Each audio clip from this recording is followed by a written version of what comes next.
Hola, bienvenidos a este conversatorio internacionalista. Hoy vamos a dedicar este conversatorio a hablar del Frente Polisario. Como sabéis, el 10 de mayo de 1973 se fundó el Frente Polisario, con el propósito de alcanzar la independencia del territorio bajo dominio colonial español. Es un movimiento de liberación nacional reconocido y legitimado internacionalmente. Y en estos momentos, desde hace unos días, se inició de nuevo la guerra en el Sáhara, una guerra que desde el Frente Antiimperialista Internacionalista nosotros consideramos que forma parte de esta guerra mundo.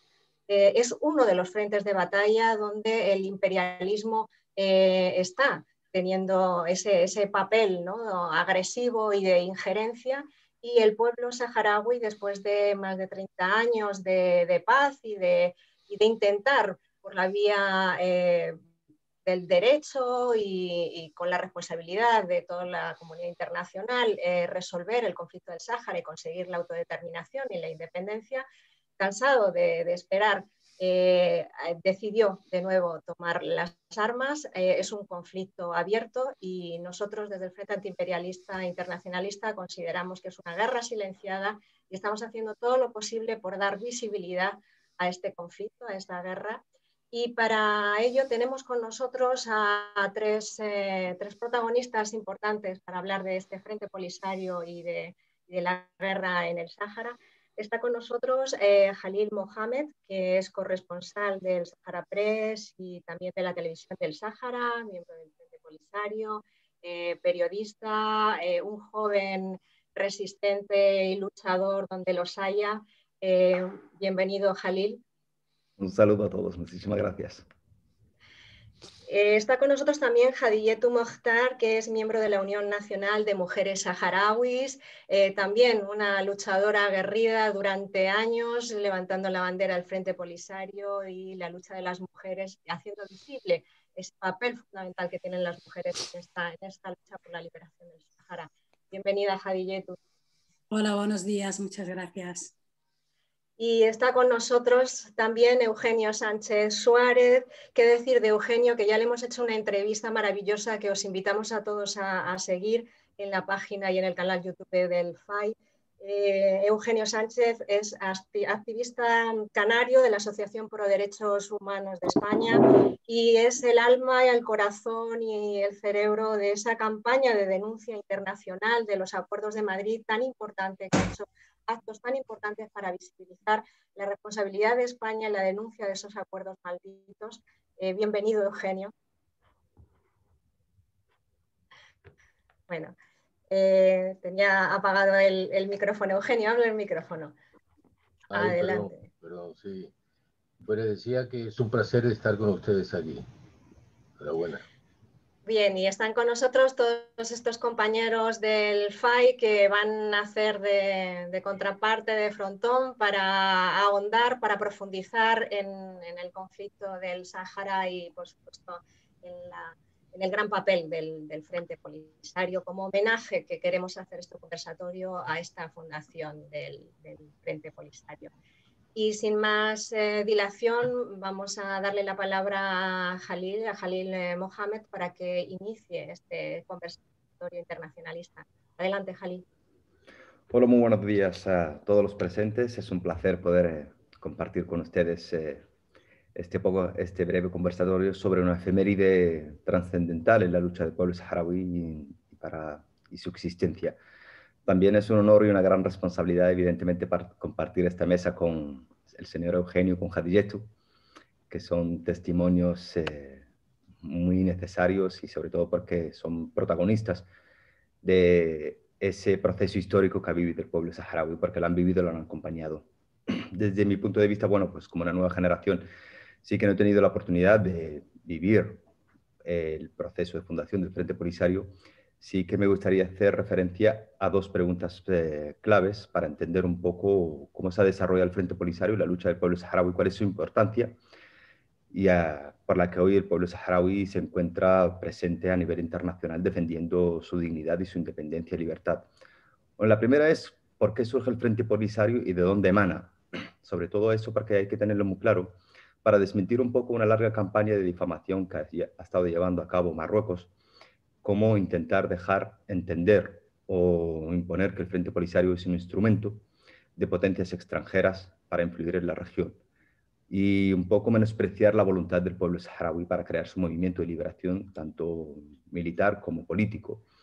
Y hay que entender un poco que desde que la presencia colonial española en el Sahara Occidental siempre había existido una cierta resistencia local saharaui que defendía el territorio, pero después, es a finales de la década de los 60, exactamente de 1968, es cuando surge el primer movimiento de liberación nacional saharaui, bajo el liderazgo de Sidi Ibrahim Basiri.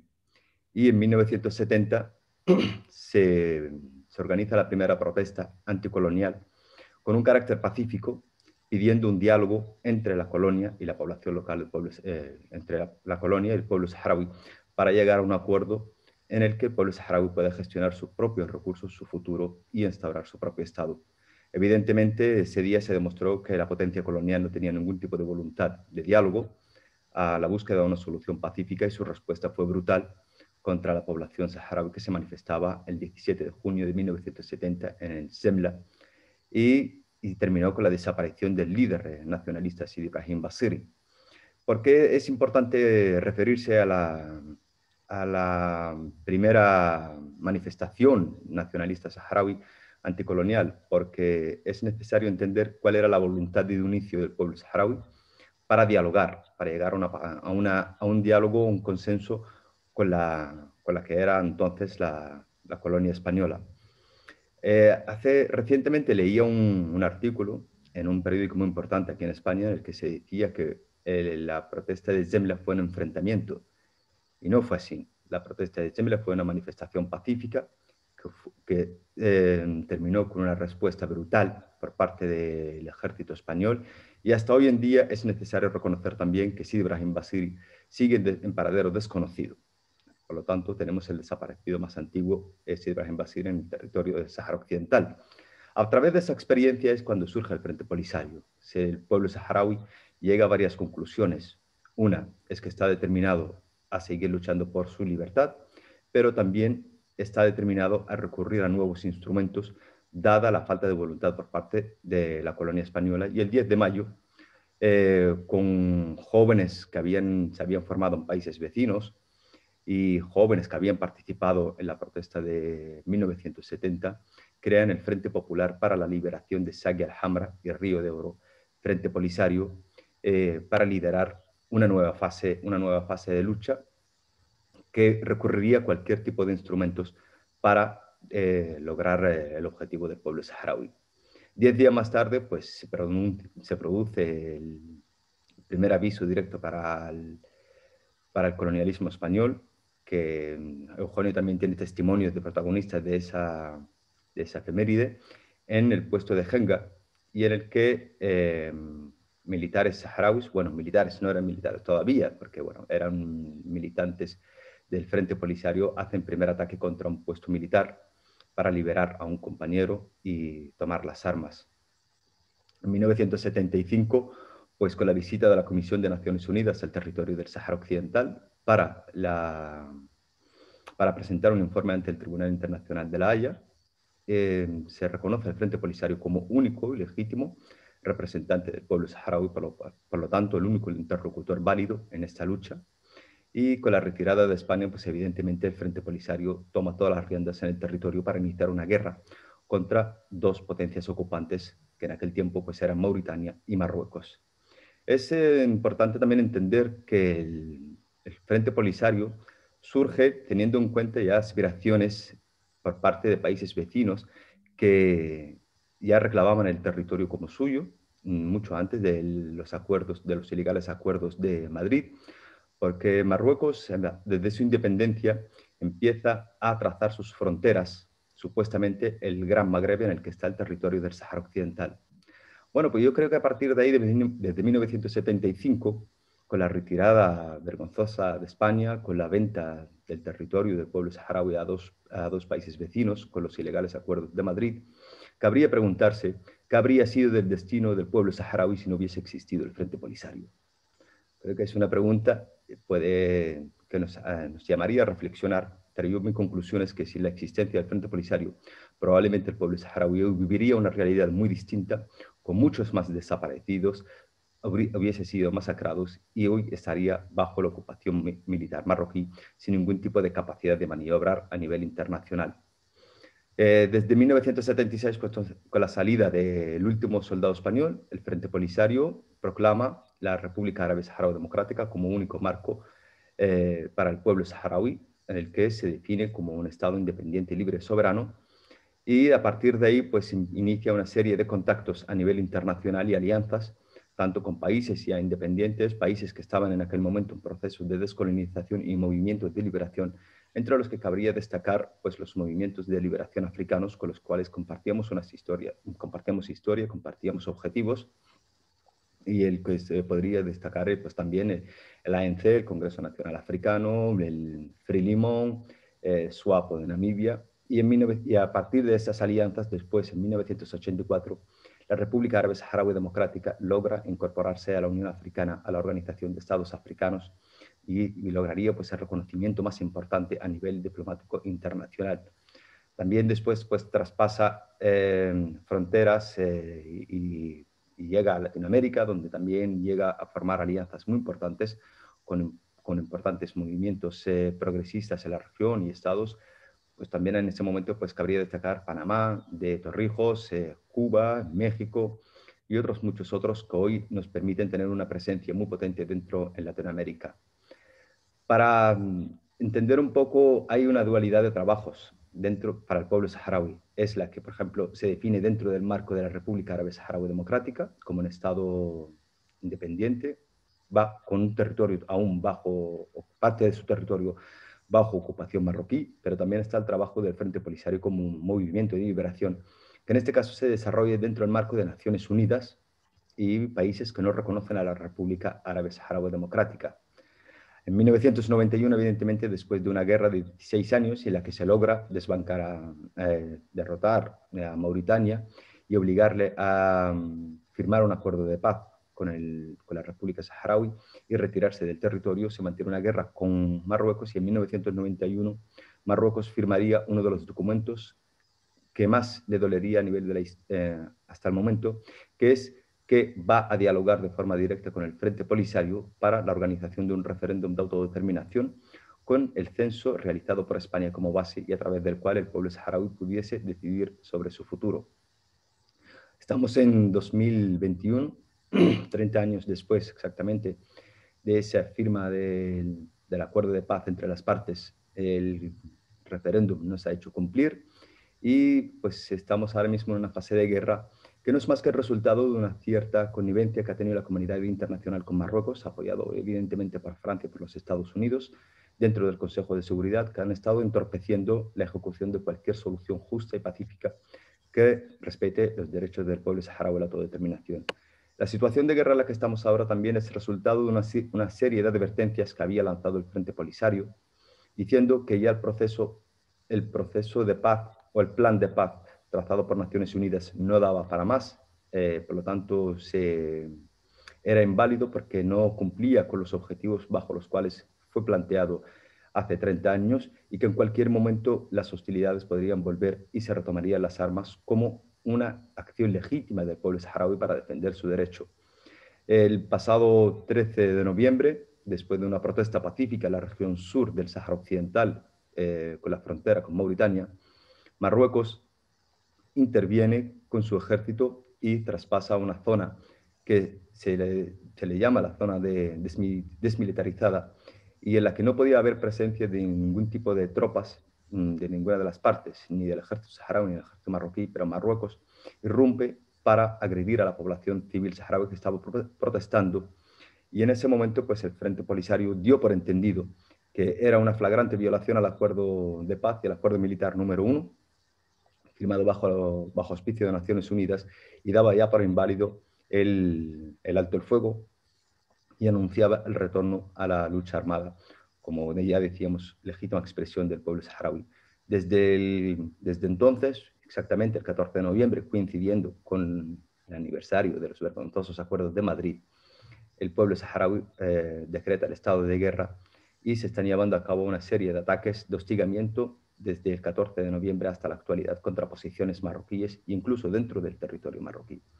Evidentemente es una situación compleja. Al pueblo saharaui no, probablemente yo creo que nadie está preparado para la guerra, pero sí todos estamos preparados para defendernos, porque es una obligación.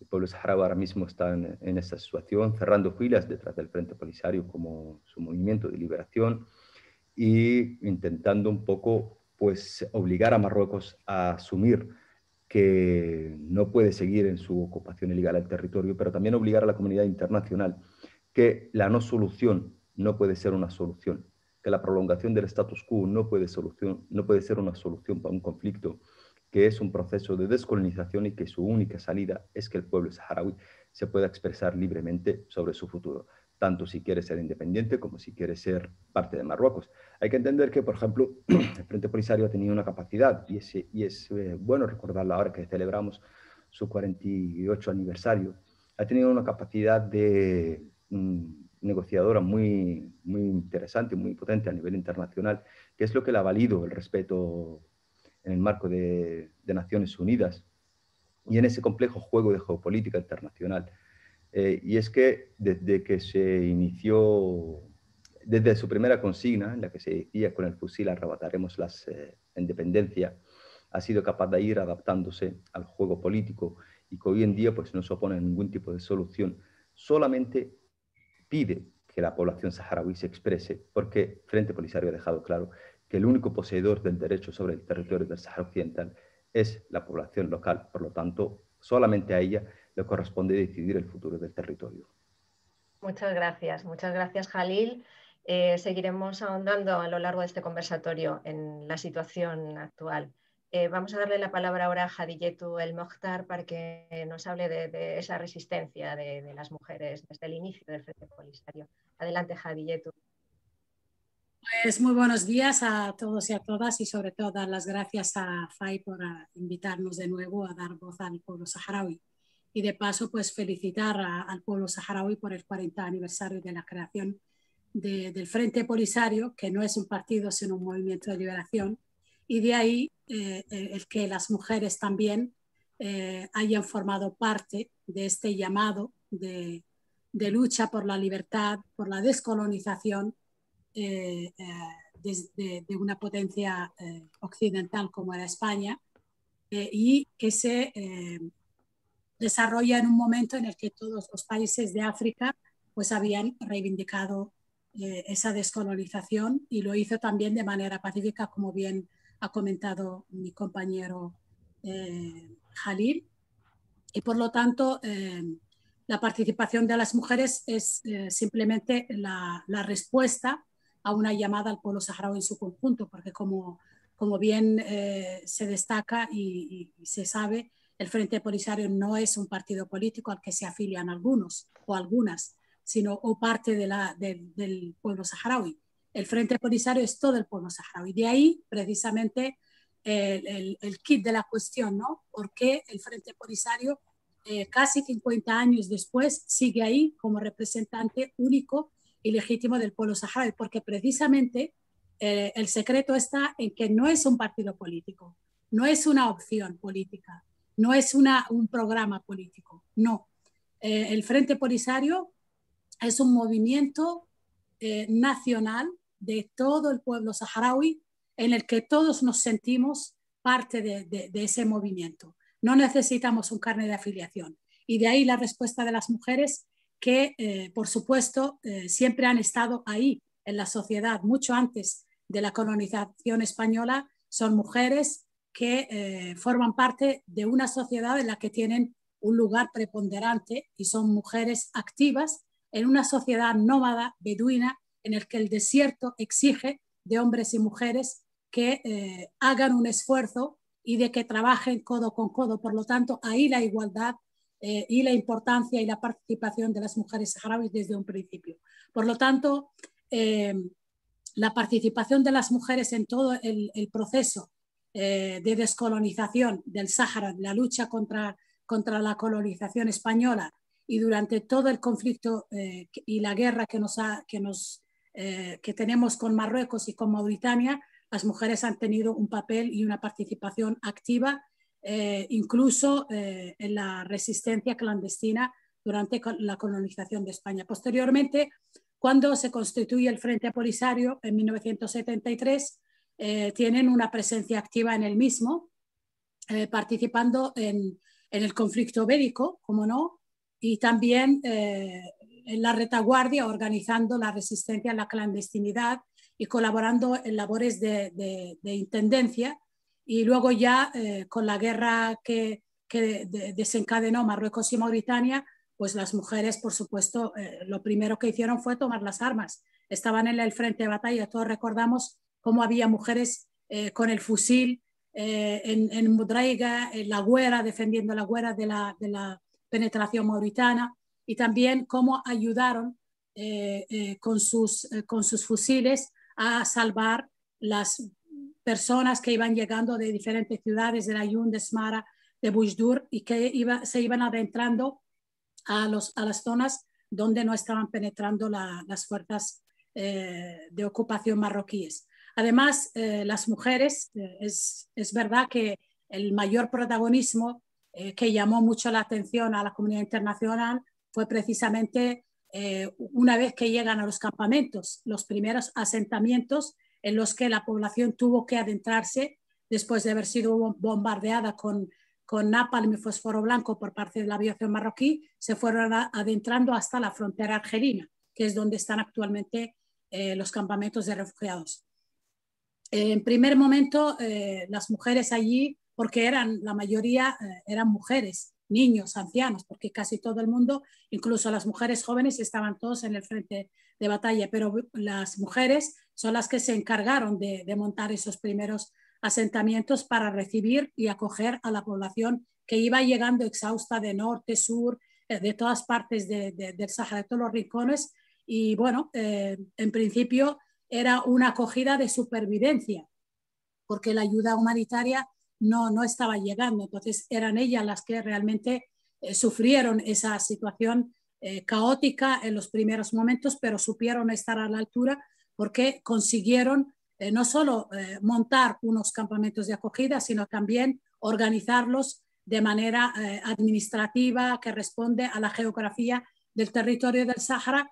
Y no solo eso, sino que también exigieron a través de las delegaciones de las mujeres que iban viajando al exterior para denunciar la situación de abandono y de abandono de España y de su dejadez de responsabilidades al no descolonizar el Sahara y haber firmado unos acuerdos ilegales tripartitos con Mauritania y con Marruecos, fueron denunciando, y así iba llegando a cuentagotas la ayuda humanitaria que sirvió para ir organizando y mejorando la situación de los refugiados y refugiadas en los campamentos que como dije al principio, era población vulnerable, ancianos, mujeres, heridos, personas que incluso habían salido sin el resto de su familia. Podías encontrarte pues con una mujer y sus hijos, pero no con el marido, que se había quedado atrapado en la ciudad ocupada por Marruecos, o simplemente niños sin estar acompañados, etcétera. Porque no hay que olvidar que lo del pueblo saharaui fue una estampida. La entrada de las tropas de Marruecos fue casi clandestina, de la mano del ejército español, de manera muy, muy vergonzosa. Entonces, como dije, pues todo lo que realizaron las mujeres contribuyó a que hubiera también cambios dentro de los campamentos que se desarrollaban según iban llegando a la población y según las necesidades también. Eran cambios a nivel económico, a nivel social, que incluso siguen gestionando las mujeres hasta hoy en día. Es una contienda bastante ilustrativa, en la que no solo era la acogida y la creación de unos campamentos que son una retaguardia y una base de resistencia, más que un sitio de acogida, pero en el que al mismo tiempo se hace una serie de transformaciones en los roles a partir de esa presencia en los campamentos, que son para nosotros, los llamamos los campamentos de la resistencia y de la dignidad. Allí pues como no podía ser de otra manera, las mujeres hemos experimentado un importante cambio en los roles en la sociedad tradicional. Simplemente se han modernizado esos roles porque la mujer, como he dicho, siempre ha tenido un papel muy importante en la sociedad saharaui. Pero esos roles realmente se le dan a las mujeres saharauis una cuota de empoderamiento sin precedentes durante el proceso de la guerra abierta con Marruecos y Mauritania, porque realmente todos los hombres estaban en los frentes de batalla, porque ellas asumieron realmente la gestión y la organización de los campamentos por también una política estratégica de una visión impresionante, porque el pueblo saharaui es un pueblo escaso, en esos momentos no llegaba al 500.000, Marruecos intentaba exterminar, y ahí realmente me llamó mucho la atención esa observación que hizo mi compañero Khalil al decir que si no hubiera existido el Frente Polisario, ¿qué hubiera sido hoy en día del pueblo saharaui bajo la ocupación brutal del régimen monárquico y feudal de Marruecos, que vemos como hoy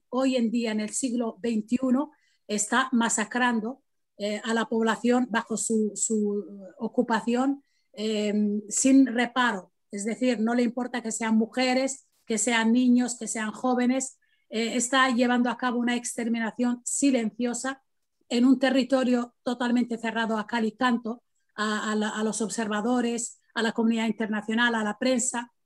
Es una cárcel a cielo abierto, y no digamos qué hubiera pasado sin la existencia del Frente Polisario como movimiento de liberación, pero sobre todo como el garante de una resistencia, ya sea armada o pacífica, en todas sus medidas contra esa ocupación ilegal, pero sobre todo contra la represión, contra el exterminio, contra las violaciones de todos los derechos del pueblo saharaui. Y bueno, solamente quiero decir que las mujeres saharauis son parte del pueblo saharaui.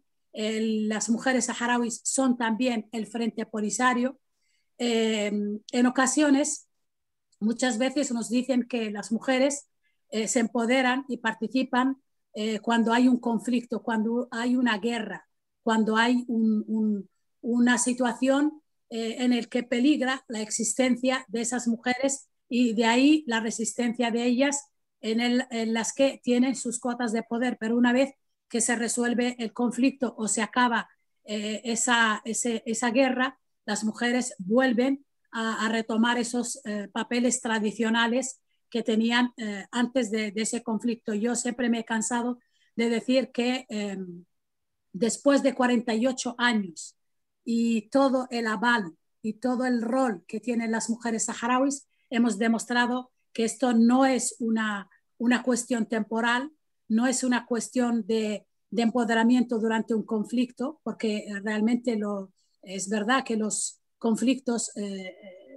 dentro de su gravedad, dentro de esa idiosincrasia que es la guerra, pues al final las mujeres tienen esa cuota de poder en algunos sitios, pero en la sociedad árabe, musulmana, saharaui, las mujeres ya tenían ese papel. Por lo tanto, no es de extrañar que hayan tomado la iniciativa de participar activamente en esa guerra de liberación, pero sobre todo lo que llama mi atención es que después de 48 años seguimos demostrando que no es una cuestión de conflicto, no es una parcela que se ha aprovechado en un momento dado, sino que esta situación rompe todas las teorías que se tienen desde Occidente sobre la participación de las mujeres en África o en el mundo árabe en cuanto a la defensa de sus derechos, y sobre todo en una cuestión tan importante como es el existir o dejar de existir,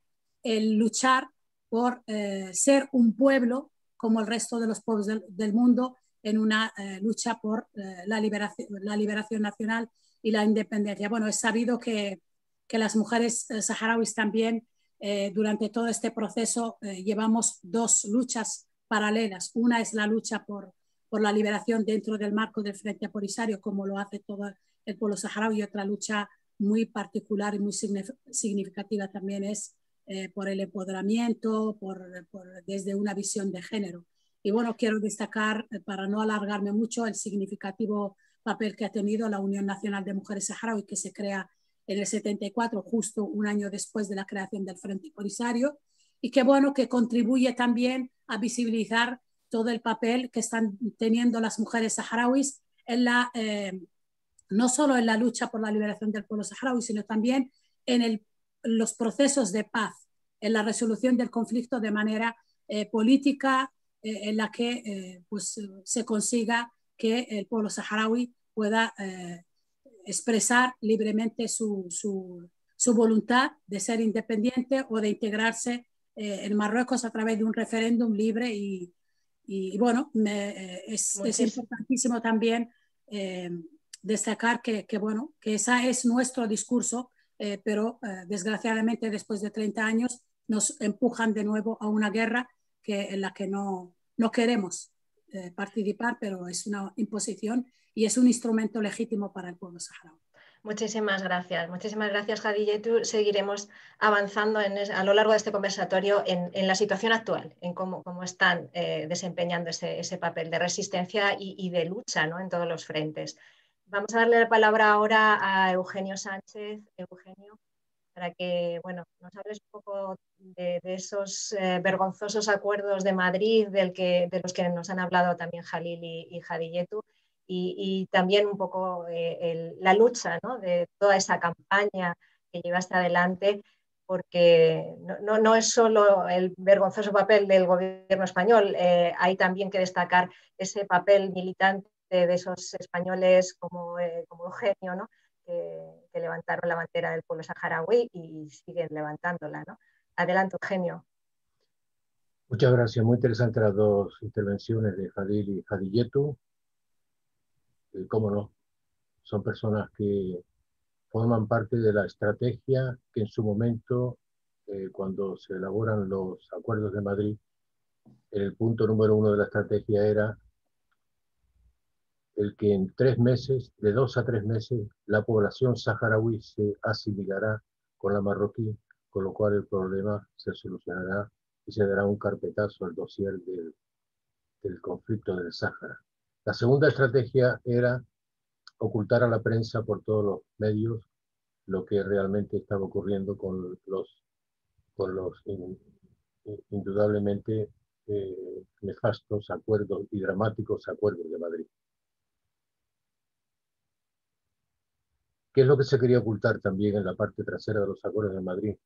Los bochornosos acuerdos de pesca, de fosfato, los acuerdos comerciales. En realidad, con los acuerdos de Madrid se vende a todo un pueblo como si de ganado se tratase y se pretende pasar a la historia en 2 o 3 meses como si nada hubiese ocurrido. Los dramáticos sucesos posteriores han demostrado que eso que siempre se ha dicho, el que no aprende de los errores del pasado está condenado a repetirlos. Indudablemente, aquí hay un palpable, una demostración que tenemos delante de nosotros con Jalil y con Khadijetu, que la primera estrategia no fructificó porque personas como ellos están aquí, son un ejemplo, un símbolo y sinónimo de una lucha incansable hasta que se consiga que la justicia prevalezca por encima de todo lo ocurrido y que se consiga la independencia. Y organizaciones como la vuestra, como la PDH, como muchas organizaciones que hay en el mundo, no permitirán que la guerra del Sáhara sea una guerra invisible, sino que ahí estarán ustedes, ahí estaremos para demostrar que la ley del más fuerte existió en una época, pero no en el siglo XXI. Haciendo un breve repaso de lo que fue el origen de la colonización, no se dice que la Primera Guerra Mundial, el detonante es el asesinato del archiduque Francisco Fernando, heredero del trono austrohúngaro. Ese asesinato fue una parte del inicio del conflicto de la Primera Guerra Mundial, pero en realidad las tensiones que se iban acumulando con la colonización, con los territorios, con el reparto de África, hay que tener en cuenta que en 1882, 2 años antes de la Conferencia de Berlín, ya se crea la Triple Alianza precisamente por los celos, por la preocupación que tiene Italia con el intento de asentarse en Túnez, Francia. Posteriormente, 7 o 8 años después de la conferencia de Berlín, se crea la Triple Entente, que precisamente lo que intenta es ese reparto que se ha hecho y que no se tiene confianza en ello y no se está de acuerdo por la vía de las armas que se recupere. Para no alargar este tema concreto, sí tenemos que centrar dos cuestiones. Una, que una vez que se firma el Tratado de Versalles, cuando acaba la Primera Guerra Mundial, Alemania precisamente no solo paga indemnizaciones multimillonarias, que sorprendentemente acaba de terminar de pagarlas hace 10 años, en el año 2010, sino que pierde los territorios de Togo, de Camerún, de los concilios de Francia, de Ruanda y Burundi, de Namibia. O sea que los conflictos de la descolonización son los que en realidad ocasionan la triste desgracia de la Primera Guerra Mundial y posteriormente las apetencias territoriales de la Segunda Guerra Mundial. La creación de la Organización de Naciones Unidas pone en evidencia el fracaso de las acciones anteriores y 60 años después, a través del artículo 73, capítulo 11 de la Carta, pone encima de la mesa una situación que hay que solucionar. 80 países que han sido colonizados y territorios no autónomos tienen a través de este artículo 73 recuperar su libertad, su independencia y a partir de ese momento se pone en marcha una dinámica que tarda 15 años nuevamente. Aquí vamos a la lentitud de Naciones Unidas. 1945, efectivamente, la buena voluntad de los buenos, pero después se tarda 15 años hasta la resolución 1514 del año 1960, a través de esta resolución, que es de obligado cumplimiento, no nos olvidemos de ello, para que los países que han colonizado esos territorios alcancen su independencia. España, que ingresa a Naciones Unidas en el 55, en el 58 provincializa el Sáhara Occidental, es consciente de que tiene que descolonizar el territorio y cuando llega el momento, Jalil Mohammed ha hecho referencia en 1970, la intifada de Semla, efectivamente fue una manifestación pacífica donde si Jalil hace una pregunta, ¿qué hubiese sido de este conflicto sin la intervención, sin la creación del Frente Polisario? Efectivamente, hubiese sido que la ley del más fuerte hubiese obtenido la victoria. ¿Qué hubiese sido? Es interesante también hacer la pregunta. Si Mohamed Sidi Ibrahim Basiri, acompañado de las personas que querían de la mano de España conseguir la independencia, igual que muchas colonias de Francia, hubiese recibido efectivamente esa dosis de buena voluntad que indudablemente España hubiese conseguido no solo manchar su historia en el tema de exteriores, sino que encima hubiese conseguido ahorrarse las miles y miles de víctimas ocasionadas por este conflicto que indudablemente no consiguió lo que se pretendía, un negocio a espaldas de la población saharaui, vendiendo a la población saharaui y engañando a propios y extraños. Hay situaciones en las que para conseguir alcanzar los sueños hay que despertar.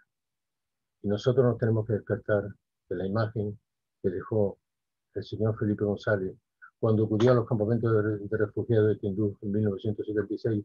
Querido pueblo saharaui, sé que estáis cansados de tantas promesas nunca cumplidas. Yo por eso no vengo aquí a prometer.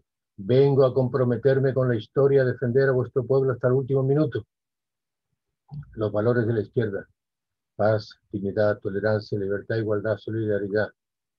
No, ni izquierda ni derecha. El tema del Sáhara Occidental es un tema de legalidad internacional, es un tema de respeto de los derechos humanos y lo que no se puede es circunscribir a una facción de derechas o de izquierdas. Esto es una cuestión que tienen que asumirla los gobernantes honrados, valientes, coherentes, independientemente de su ideología, sean capaces de defender lo que se llama legalidad internacional y y la Declaración de los Derechos Humanos. A España, le guste o no le guste, tiene que asumir que sigue siendo la potencia del territorio no autónomo del Sáhara Occidental. El inquilino de la Moncloa no puede tener la disculpa de que sus antecesores no han cumplido con lo que debían. No, el inquilino de la Moncloa tiene que asumir esa responsabilidad. E indudablemente no tiene ninguna disculpa. En muchas ocasiones, cuando hablamos con políticos y hablamos del tema de Cataluña o hablamos del tema del País Vasco, nos dicen que nadie está por encima del imperio de la ley. Pero cuando hablamos del tema del Sáhara, acuden a esa frase que le llamaba el señor García Margallo, le llamaba una frase de estilo. Abogamos porque las partes se pongan de acuerdo y se consiga una paz justa y duradera en el marco de Naciones Unidas. ¿Dónde? ¿En qué marco de la legalidad nacional o internacional dice que la parte invadida se tiene que poner de acuerdo con la parte invasora? ¿Dónde se dice eso? En ningún sitio. Indudablemente estamos ante una situación de hechos consumados que no se ha consumado y ahora no saben cómo dar marcha atrás. Hay otra cuestión que Jadilletu lo ha nombrado también, y es que cuando se firman los acuerdos de Madrid, ya, y cuando se envía la carta, mejor dicho, cuando se envían los ilegales acuerdos de Madrid, y se envía la carta el 26 de febrero a Naciones Unidas, que es una declaración de intenciones, que no es un pacto internacional, porque podríamos preguntar a los diferentes gobernantes dónde están los acuerdos de Madrid en la lista de pactos firmados y ratificados por el gobierno español. Indudablemente los argumentos que demuestran la ilegalidad de los acuerdos de Madrid están ahí. Están expuestos en una campaña que se pone en marcha hace 11 años, donde nosotros nos damos cuenta que hay que poner el dedo en la llaga y que no hay que apartarnos de la responsabilidad que tiene España como potencia administradora. Enviamos los argumentos en 2 hojas, 4 páginas, los argumentos que demuestran que los acuerdos de Madrid son ilegales, no solo en el terreno del Código Civil español, en el Convenio de Viena sobre Tratados Internacionales, el artículo 33 y el artículo 103 de la Carta de Naciones Unidas. No solo se demuestra, sino que encima en los 6 puntos de los acuerdos de Madrid fracasan estrepitosamente porque no soportan un mínimo análisis jurídico. La conclusión es la siguiente. Quieren tapar todo lo ocurrido porque no quieren hacerse responsables de tanto derramamiento de sangre y de tanta dolor y tanto sufrimiento. Por eso necesitamos gobernantes valientes que sean capaces de asumir la responsabilidad ocasionada desde hace tantísimos años, porque ya la ley es más fuerte, esto no se gana con misiles. Aunque traten de ocultar la verdad, la situación es la siguiente. Personas como Jadilletu, como Jalil Mohammed, estarán siempre ahí y si no son ellos, vendrán otros, en el sentido de que aunque pasen muchos años, vendrán otros y la verdad prevalecerá por encima de todo, porque lo que no cabe la menor duda, sí, dime. Sí, no, adelante, Eugenio. Simplemente que vamos a dar la palabra ya a los compañeros para que os hagan preguntas y seguir profundizando. De acuerdo, muchas gracias, Eugenio. Tenemos ya varias palabras para abrir estas preguntas a nuestros invitados, a Jalil, a Jadilletu y a Eugenio. Vamos a dar primero 3 palabras. Después abriremos un turno para las respuestas y después volveremos otra vez a abrir a las siguientes palabras por orden de petición. Y vamos a darle la palabra a Paco, luego a Pedro y luego a Javier. Adelante, Paco. Buenos días a todos. Yo quería empezar haciendo una pequeña reflexión sobre lo que es Marruecos, o creo que es Marruecos como régimen, porque yo creo que tiene una relevancia fundamental en el conflicto, ¿no?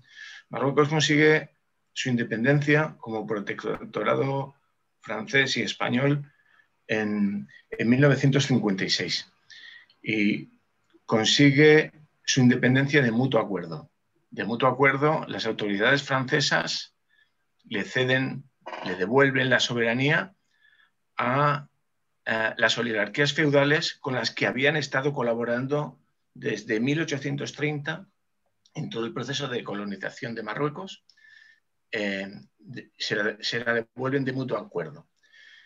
Durante todo este proceso, y muy en particular desde finales del siglo XVIII y la primera tercio del siglo XX, en el territorio de Marruecos hay innumerables guerras muy sangrientas en las que participan el ejército colonial español, el ejército colonial francés y aliados con las tropas de esas oligarquías feudales locales que luchaban contra los propios movimientos de liberación. Y es precisamente a esas oligarquías locales a las que se cede la propia soberanía de Marruecos a eso que llaman la dinastía eterna de Hassan, ¿no?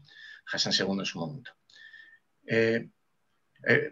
Mencionar que esa misma alianza entre las tropas colonizadoras europeas, españolas, muy en particular con las marroquíes, llevó a que fue precisamente el ejército colonizador el que causó todas las masacres en las guerras de África del primer tercio del siglo XX, el protagonista de la guerra civil con sus aliados marroquíes combatiendo también en España contra la República.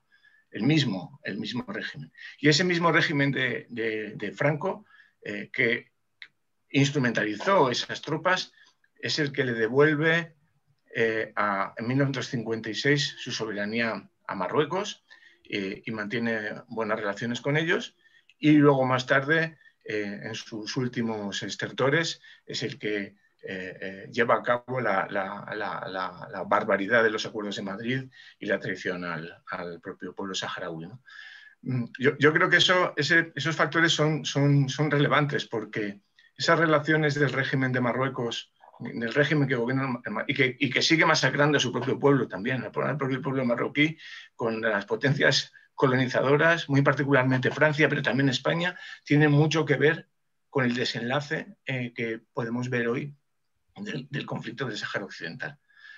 Y a mí me gustaría, si fuese posible, que alguno de los participantes desarrollase un poco esta idea y entender mejor cuál siguen siendo hoy en día la influencia de las potencias colonizadoras, muy en especial Francia, pero también España, en el propio conflicto y en la situación del conflicto. Muchas gracias. Muchas gracias, Paco. Vamos a darle la palabra a Pedro y después a Javier. Hola, buenos días a todos. Es un placer estar con todos vosotros y ha sido una exposición estupenda. Yo quería hacer una pregunta sobre el papel de España en los acuerdos sobre el Sáhara. Un poco, pues hay como varias opiniones o versiones. De alguna forma yo creo que el acuerdo del Tribunal de la Haya en octubre a favor de la descolonización del Sáhara, pues provocó un poco la urgencia de la decisión que Estados Unidos tomó con respecto al territorio. Yo creo que así como Estados Unidos sí que tiene una estrategia clara de acuerdo con Marruecos para incorporar el Sáhara a Marruecos, yo creo que el papel de España en los acuerdos sobre el Sáhara, pues yo creo que estuvieron fundamentalmente motivados por la cobardía pura y simple. Quiero decir yo que frente a las versiones de las contrapartidas económicas, que luego no fueron tales, o respecto a las versiones del acuerdo de Colón y Carvajal en su viaje a Washington para pactar la monarquía de Juan Carlos a cambio de la firma del acuerdo, pues yo creo que son un poco circunstanciales. Yo creo que realmente España simplemente, en un momento en que el monarca empezaba a ser el rey en funciones por la enfermedad de Franco, fue un acto exclusivo de cobardía, que Estados Unidos le dijo hay que hacer esto, lo hizo, no tuvo y se tragó todo el papel que España había jugado los meses anteriores en Naciones Unidas. Un poco, ¿cuál es la opinión un poco de los contertulios en el sentido de si realmente fueron más el peso de las razones, las contrapartidas económicas o políticas para España, o fue simplemente un acto de vasallaje frente al imperio de decir toca esto, pues amén, y lo hacemos, porque desde luego no fue favorable ni a favor de España, todo lo contrario, quiero decir, ya ha marcado la historia española, ¿no? Muchas gracias, Pedro. Vamos a darle la palabra a Javier. Adelante, Javi. Hola, buenos días. Gracias por invitarme a esta sesión. Y bueno, yo creo que resaltar lo que es la carta diplomática que está jugando Marruecos en torno a Canarias, ¿no? Ahora mismo con la presencia de Brahim Ghali. Y bueno, concretamente, en los meses pasados, desde el Parlamento marroquí, declararon de manera unilateral las aguas canarias, ¿no? Como aguas propias, entendiendo esto, ¿no? Como una medida de presión también al gobierno español para el reconocimiento ilegítimo, ¿no? del Sáhara como propio, ¿no? Entonces, bueno, la pregunta, a ver si consigo sintetizarla bien, la pregunta a los ponentes sería ¿qué papel cree que están desempeñando ahora mismo Canarias, ¿no? como carta de cambio, ¿no? Que está Marruecos sacando en cada momento con la cuestión migratoria, por un lado. Anteriormente, con esto que acabo de explicar, las aguas. Y bueno, por no alargarme más, también recordar de que las maniobras pasadas de Marruecos con Estados Unidos, pues invadieron espacio de soberanía española aquí en Canarias, ¿no? Creo que es importante también esto. Y bueno, eso, ¿no? ¿Qué papel, digamos, se puede llevar a cabo utilizando el archipiélago como vecinos, ¿no? Por parte de Marruecos, por un lado, y del imperialismo en general, ¿no? Euro-norteamericano, ¿no? Principalmente. Gracias. Muchísimas gracias, Javier. Pues a ver, ¿quién de los invitados quiere empezar? No sé si Eugenio. Sí, adelante, Eugenio. Sí, sobre el tema que nos decía Pedro, creo que era Pedro, de los acuerdos de Madrid y de la responsabilidad de España. Si queremos un mundo mejor entre todos los ciudadanos del mundo, no podemos permitir que exista el derecho al veto por parte de los 5 integrantes del Consejo de Seguridad, que permiten proteger la actuación de Marruecos, que no deja de ser un invasor. En cierta ocasión se puso un ejemplo a una serie de diputados que se les decía, si ustedes en una sesión en el Congreso, que son 350, regresan a casa y se encuentran con un papelito donde dice en la puerta, hemos cambiado la cerradura. Ustedes son propietarios de jure, pero no de facto. Firmado el Ocupa. Claro, todos se sonrieron, pero se atemorizaron de que eso pudiese ocurrir algún día. Ahora, si ocurre con el tema del pueblo saharaui y se mancha con sangre, con dolor y sufrimiento, entonces parece que esa falta de empatía y esa falta de sentimiento ocasiona que pasen los años. Por mucho que se intente disimular, España es y seguirá siendo responsable del territorio autónomo del Sáhara Occidental hasta que asuma sus responsabilidades. Lo que no es de recibo es que se intente buscar cualquier tipo de disculpa porque no es admisible. Muchas gracias, Eugenio. Jalil, no sé si quieres... Sí, una referencia al comentario de Paco sobre el proceso de independencia y cómo se logra en Marruecos, a diferencia de los países de la región, sobre todo, pues, evidentemente, a diferencia del proceso anticolonial que se vivió en Argelia, proceso, bueno, pues que se vive también dentro del Sáhara Occidental, que existe una resistencia todavía presente. En el caso de Marruecos es verdad que lo que se logra es un pacto con las oligarquías locales para mantener ese poder que pueda defender también los intereses de Occidente. Nos vamos, pero nos vamos ahí de pantalla nada más. Aquí todavía el que controla el territorio y los que controlan los intereses geoestratégicos en la región somos nosotros. Pero también hay que entender un poco la dinámica en la que funciona a nivel regional Marruecos. Marruecos tiene un afán expansionista histórico, no es nada nuevo, siempre ha intentado generar crisis interna para cerrar filas en torno al monarca de turno, a tal punto que cuando se independiza Mauritania, Marruecos no reconoce la independencia mauritania hasta 2 años después. Y no solamente que no la reconoce, sino que también incluso se opone a la incorporación de Mauritania a la Organización de Naciones Unidas.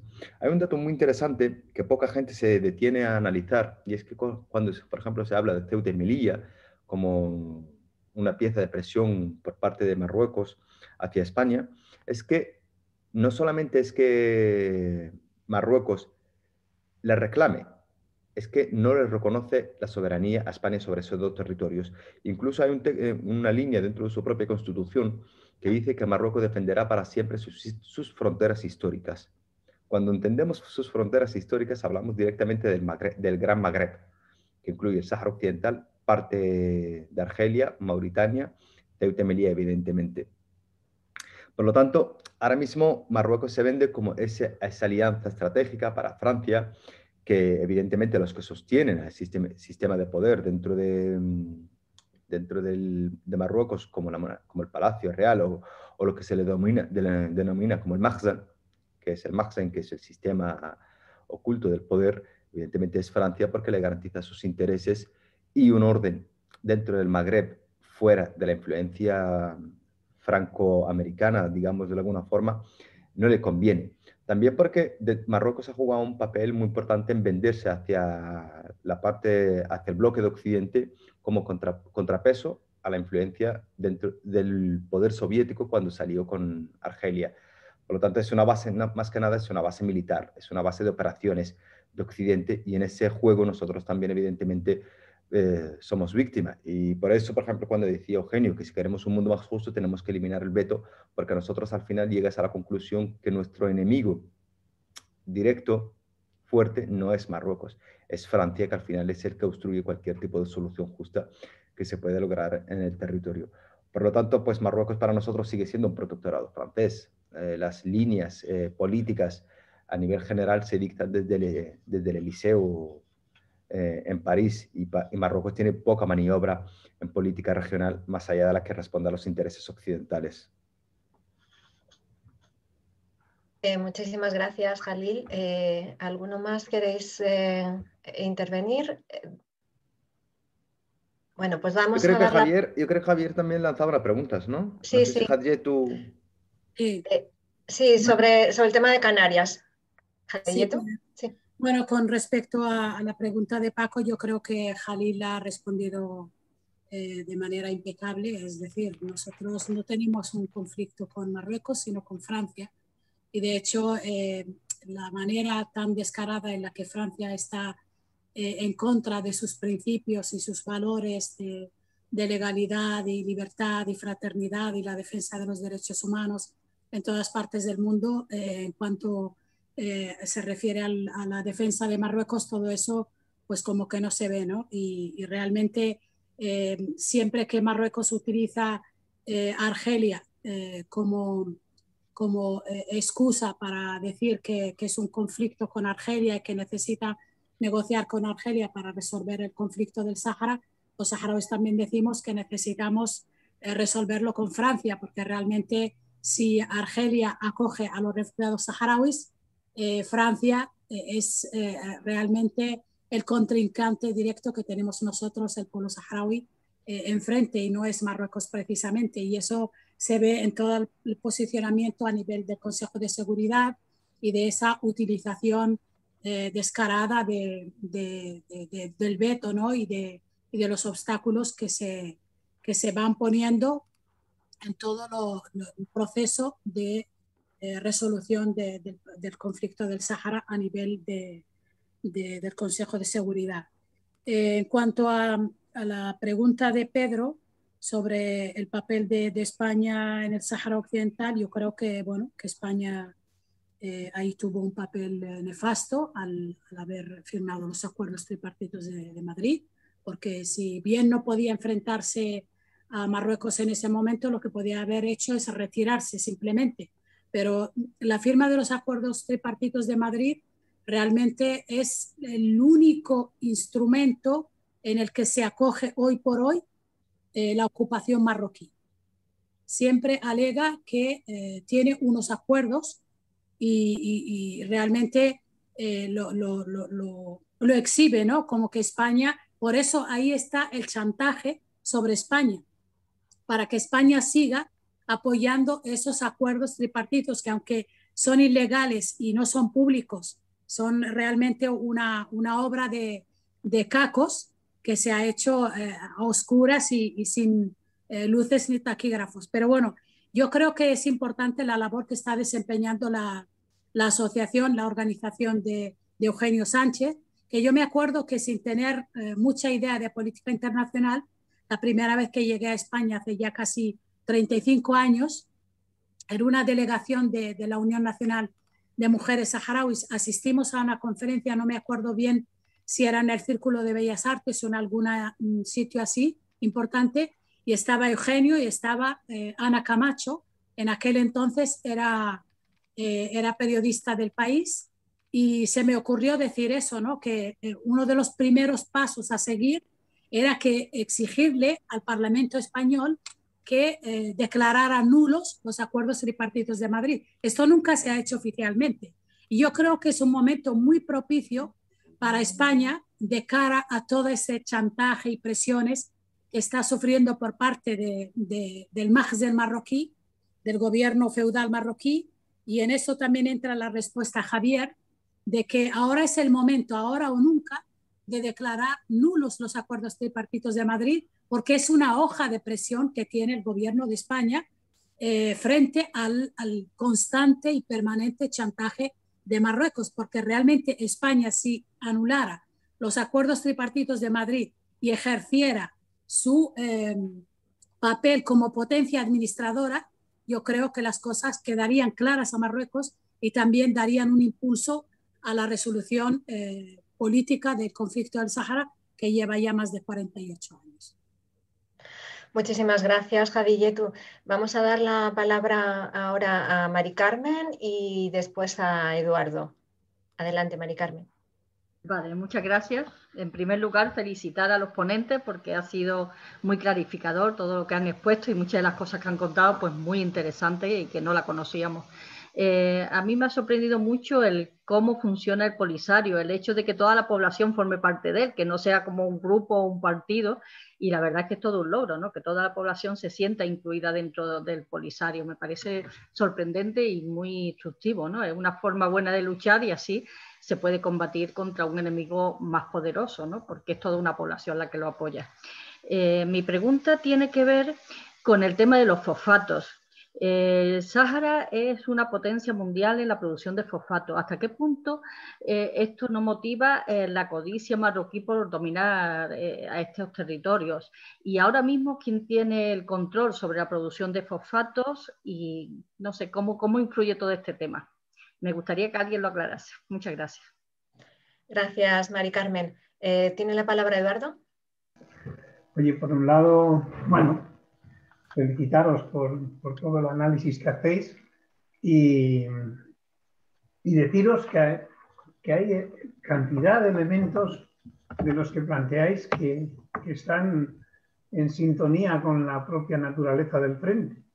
El Frente es el Frente Antiimperialista internacionalista. El Polisario también es un frente, es decir, esa idea de unidad amplia y demás, ¿no?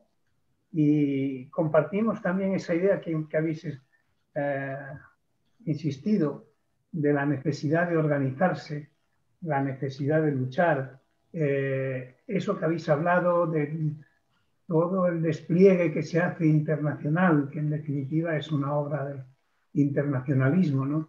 Todo eso son elementos con los que nos identificamos profundamente. También hay algún otro elemento que habéis planteado que a mí me llama mucho la atención, ¿no? Aunque no le hayáis dicho expresamente, hay una referencia constante a la construcción de lo imposible. Si se dijera en las situaciones en que está el pueblo saharaui puede mantener una batalla frente a las grandes potencias occidentales, Francia, Estados Unidos, en cierto modo España y demás, se diría que es imposible. Y sin embargo está ahí y no tiene visos de ir a desaparecer, sino todo lo contrario. Lo imposible no es un hecho cierto. Lo imposible es una definición que los pueblos luchan por saltársela y por cambiarla. Bien, dicho eso, dos cuestiones que me parecen importantes. Una de ellas es el creciente poder, ejercicio autoritario del poder en el mundo, sobre todo por las potencias occidentales, donde van abandonando día a día todos los marcos legales, van abandonando el derecho internacional y van imponiendo por la fuerza sus criterios. Siempre lo han hecho, pero estamos en una época donde eso es mucho más visible y es el ejercicio cotidiano. Quería que me comentarais sobre cómo veis eso. Y la otra cuestión que me gustaría que avanzarais un poco más es sobre el papel de Estados Unidos. Conocemos bien el papel de España, conocemos el papel de Francia, pero el papel de Estados Unidos aparece más nebuloso y, sin embargo, a mí me da la impresión que es una pieza clave en todo ese conflicto. Y quería ver si lo desarrollabais un poquito más. Muchísimas gracias, Eduardo. Vamos a ver por dónde empezamos. ¿Quiénes queréis empezar? No sé si Alil o Eugenio. Sí, el tema de los fosfatos. En el año 1975, Marruecos tenía sus fosfatos del norte de su territorio, pero en la parte de los acuerdos secretos estaba precisamente el tema de los fosfatos y el tema de la pesca. Como decía Jalil en la conferencia anterior, el mercado en el que estamos sumergidos, en el mercado global en el que estamos sumergidos, permite que en un momento determinado se detecte cuáles son los recursos que tiene una población, un territorio, y que se avasalle a esa población, se olvide de ella y se vaya a los recursos. Entonces, hoy en día, creo que la contestación es la siguiente. El 80% de los recursos de los fosfatos los tiene Marruecos con el Sáhara Occidental. Y es el primer exportador mundial de fosfatos, ¿cómo no? El día que se acaben esos recursos ya buscarán otros, porque los que pretenden utilizar los recursos ajenos y guardar los suyos, esa es su política de siempre y así actúan los que nosotros consideramos que son los que van a mantener la paz y la seguridad internacional y van a defender la legalidad internacional. Lo que tenemos que descubrir es que si son los que mantienen la paz en el mundo o que propician la guerra, porque las guerras las declaran personas que se conocen y que desde su asiento en el despacho en su casa ve cómo mueren personas que no se conocen alejados de sus familias. En el tema del papel de Estados Unidos, el señor Trump era un empresario antes de ser presidente, es un empresario después de ser presidente, y la pregunta es, ¿presentó un informe jurídico en el Congreso y en el Senado para poder después pronunciarse sobre la soberanía de Marruecos sobre el Sáhara? No existe informe jurídico porque no puede haber un informe jurídico, ya que no existe posibilidad de introducir jurídicamente la soberanía de Marruecos sobre el Sáhara. Y en el tema de los acuerdos de Madrid, precisamente en la campaña, no es solo denunciar los acuerdos de Madrid. Se le solicita a los diferentes gobiernos, como han sido los señores Zapatero, señor Rajoy y el señor Pedro Sánchez, se le explica las razones por las cuales los acuerdos de Madrid son ilegales. Hay una norma jus cogens de obligado cumplimiento, como es la resolución 1514. En cierta ocasión decía un político, ¿dónde dice que la resolución 1514 es de obligado cumplimiento para España? Digo, me alegro que me hagas esa pregunta.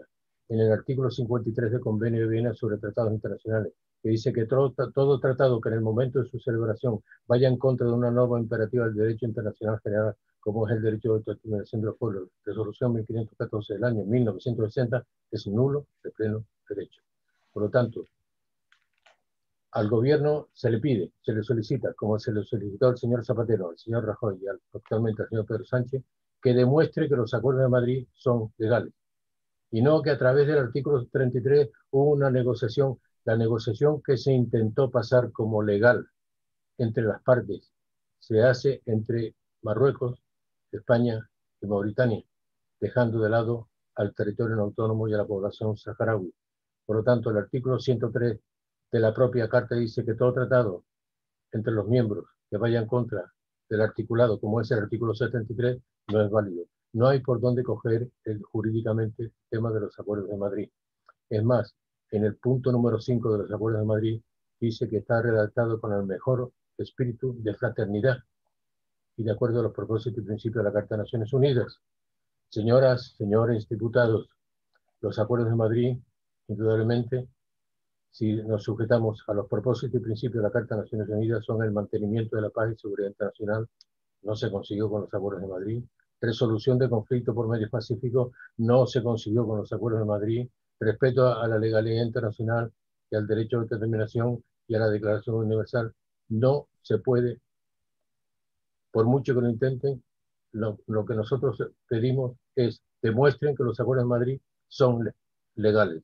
Y si no pueden, punto número 1, denuncian los acuerdos de Madrid. Punto número 2, devuelvan la nacionalidad usurpada a todos los saharauis censados en el 74 y su antecedente. Y punto número 3, lo que quería Kurt Waldheim 3 días antes de los acuerdos de Madrid, 14 de noviembre. El 11 de noviembre Kurt Waldheim decía, potencia administradora, España, entregue el territorio a Naciones Unidas. Eso es lo que se le solicita y es lo que vamos a seguir solicitando, porque lo que no podemos hacer es permitir que los malos ganen, porque los buenos nos quedemos quietos. Y cuando los buenos no nos quedamos quietos, se inquietan los malos, pues que se inquieten. Muchísimas gracias, Eugenio. Ahora sí, Jalil. Sí, Eugenio ha explicado perfectamente lo que es la implicación del fosfato y lo que representa para Marruecos como medida de presión y controlar el mercado. Sí que quería hacerme una breve referencia al carácter internacionalista del Frente Polisario. Como decía Eduardo, que a pesar de la falta de recursos y el poco número de población, el Frente Polisario desde un principio de su propia fundación articuló alianzas muy importantes en África. Y para dar algunos ejemplos, nosotros en 1986 le entregamos a la ANC de Sudáfrica 20 tanques de guerra usurpados al ejército marroquí que eran donados por el régimen del apartheid. Se lo entregamos para que ellos fortaleciesen su lucha. Y de eso surge después que en 2004 Sudáfrica al final reconoce a la República Árabe Saharaui Democrática y se convierte en uno de los más importantes aliados del pueblo saharaui dentro de la Unión Africana. Pero también incluso tuvimos muy buenas relaciones con otros movimientos de liberación, como por ejemplo SWAPO. Y hay una anécdota muy interesante. Namibia toma la independencia, su total independencia en 1991. En 1988, el antiguo líder namibio, Sam Nujoma, en un comentario con el líder de la República Saharaui, le dice Sam Nujoma al saharaui, dice, creo que ustedes os vais a independizar ya, solamente confiamos que mantengan su posición de apoyo. Y en una broma le dice, el primero que se independice le paga $100 al otro. En 1991 Sam Nujoma le tuvo que pagar $100 al líder saharaui. Es un poco para la cercanía que había dentro de los movimientos de liberación, pero también incluso pues, dentro de Latinoamérica. Nosotros tuvimos unas relaciones muy fuertes con movimientos progresistas y gobiernos progresistas. Incluso no sé si recuerdan ustedes la crisis que hubo entre Venezuela, bajo el liderazgo de Chávez, con Panamá, con el hijo de Torrijos, que cortaron relaciones, incluso llegaron a expulsar diplomáticos. Esa crisis hay que reconocer que la solucionó el gobierno saharaui como mediador. Por lo tanto, siempre hemos visto la lucha no solamente encerrarnos en nuestra propia lucha, sino que confiar en valores a nivel internacional y estar presente en ese escenario donde las luchas por la legalidad internacional sea la base de las relaciones. La capacidad de resistencia, es verdad que nadie se imaginaba que el pueblo saharaui pudiese llegar, después de 48 años de la fundación del Frente Polisario, a estar presente resistiendo, y nadie se imaginaba hace 3 meses que el Frente hace un año que el Frente Polisario pudiese tener la capacidad de retomar la lucha armada. Creo que cuando el Frente Polisario hace 3 años, 4 años decía, advertimos a la comunidad internacional que el proceso de paz ya no da para más, Toda la gente pensaba y dice, bueno, eso es una simple amenaza que no va a salir de los despachos de los titulares de prensa. Al final, pues el Frente Polisario ha demostrado que tiene capacidad, porque al final su fuerza no radica en la capacidad material, sino en la voluntad del pueblo. Y eso es la base que tiene el pueblo saharaui, que la gente no ha querido entender. También su capacidad de resistencia, porque al final cuando Marruecos piensa en invadir el territorio del Sahara Occidental, pensaban que en una semana el conflicto se iba a resolver. Incluso, bueno, España también pensaba que en una semana pues, el pueblo saharaui no tendría ningún tipo de capacidad para sobrevivir a esa invasión.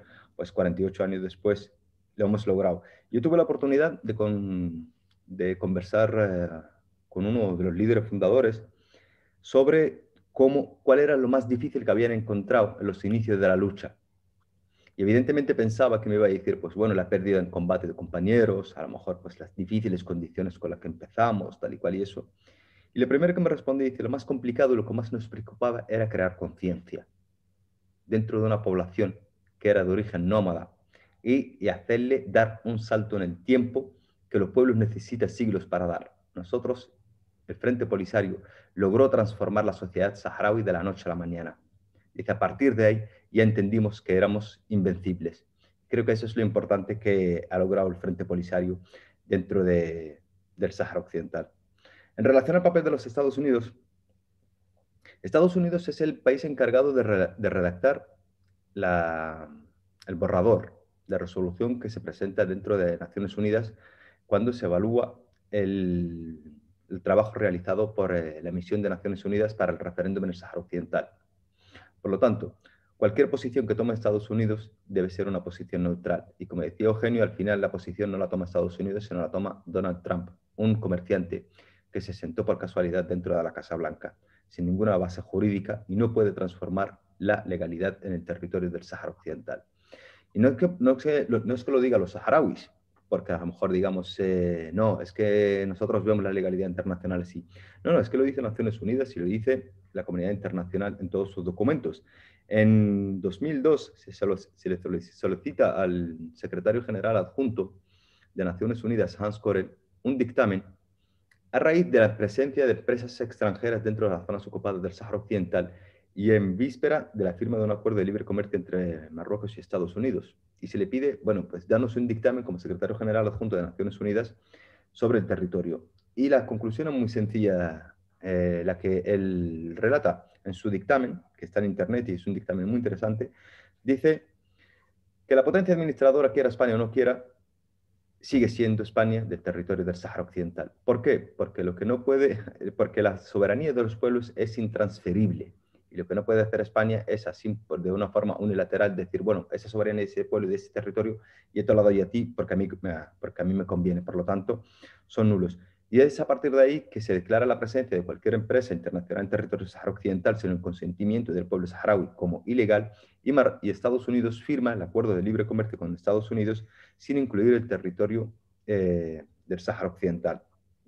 Estados Unidos evidentemente juega a unos ciertos intereses y Marruecos se vende, volviendo un poco a la pregunta o la reflexión inicial de Paco, se vende al bloque occidental como un aliado estratégico que cualquier tipo de intereses o cualquier tipo de estrategia deben contar con ellos. A tal punto que Marruecos hoy en día, no sé en qué argumento se basa, dice que fue el primer país en reconocer los Estados Unidos de América, cuando no es así.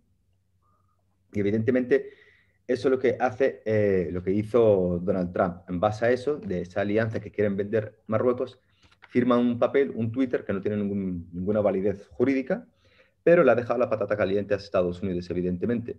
Pero el trasfondo no es que Estados Unidos quiera reconocer la soberanía del territorio del Sáhara Occidental, porque no puede. El trasfondo de eso también es dentro de lo que es el proyecto Abraham, a través del cual Marruecos entabla de forma oficial relaciones con Israel y empiezan un poco a trabajar para reconocer a Jerusalén como capital de Israel. Ahí está el kit del problema. ¿Por qué Estados Unidos ahora mismo? La gente se pregunta, ¿por qué Estados Unidos no vuelve para atrás? A nosotros no nos afecta el tuitazo, como se dice de alguna forma, de Estados Unidos sobre el territorio del Sáhara Occidental. Lo que pasa es que Marruecos ahora mismo está vendiendo que su presencia dentro del proyecto Abraham es una pieza imprescindible. Entonces, lo que está amenazando es que en caso que se anuncie de forma pública que Estados Unidos retrocede en la decisión de Donald Trump, ellos podrán retroceder del proyecto Abraham y, por lo tanto, hacer fracasar la estrategia del presidente Donald Trump, y probablemente los propios Emiratos Árabes y Sudán puedan retractarse también en la normalización de relaciones con Israel. Evidentemente nosotros ahora mismo, dentro de Estados Unidos, nuestros primeros aliados que han salido públicamente a denunciar la maniobra de Trump son gente, no son gente de la oposición de Donald Trump, son gente que pertenecen al bando incluso de Donald Trump, que se quedaron sorprendidos. Dice, pero bueno, entendemos todas las maniobras que haga Trump, pero no entendemos este movimiento de ficha a última hora que no tiene ningún tipo de valor. A tal punto, pues, Inhofe, que es el senador norteamericano por parte de los republicanos, que era presidente de la Comisión de Defensa, y el propio John Bolton. Ustedes que conocerán John Bolton, es muy difícil ver a John Bolton defendiendo la libertad de un pueblo y el derecho a la autodeterminación. Pues evidentemente John Bolton se posiciona claramente, porque bueno, cualquier persona que tenga dos dedos de frente sabe que eso no tiene valor ni salida. Y la última intención de Estados Unidos en la pasada reunión del Consejo de Seguridad a finales de abril, su argumento es: seguiremos apoyando el proceso de negociación entre el Frente Polisario y Marruecos y seguiremos apoyando el trabajo de la misión de Naciones Unidas para el referéndum del Sáhara Occidental MINURSO. Por lo tanto, decir que sigue apoyando el referéndum, evidentemente no le está dando ningún tipo de valor a la decisión de Donald Trump. Muchísimas gracias, Jalil. Tenemos 5 palabras pedidas y no tenemos mucho tiempo, así que voy a dar la palabra a todos los compañeros y luego vamos a acabar con las respuestas de nuestros invitados y cerramos aquí el conversatorio. Voy a dar primero la palabra a Celia, después tengo la palabra yo, de Joaquín, Paco y Pedro. Si alguno más quiere intervenir, que se anote. Y ya son las últimas palabras. Adelante, Celia. Hola, buenos días. Muchas gracias a todos los ponentes e intervinientes, porque creo que está quedando muy claro. Sí. Creo que se está haciendo una buenísima exposición del juego de vasallajes que ha dominado durante el siglo XX y los cambios actuales, el papel de Francia en ese conflicto en África es lo crucial, pero al final, cuando ya todo esto lo hayamos tratado lo más exhaustivamente posible, porque es lo central, a mí me gustaría que hicierais un pequeño apunte de cuál ha sido el punto de vista del mundo árabe sobre este conflicto.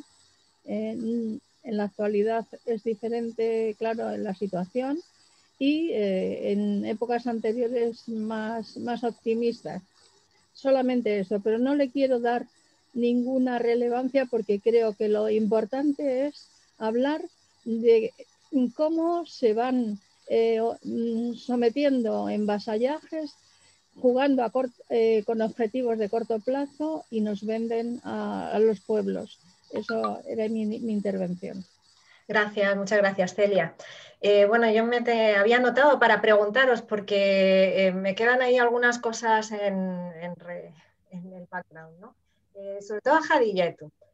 Hadiyetu, tú como parte de esa Unión Nacional de Mujeres Saharauis, seguro que has tenido contacto con ese movimiento feminista a lo largo de todo este tiempo.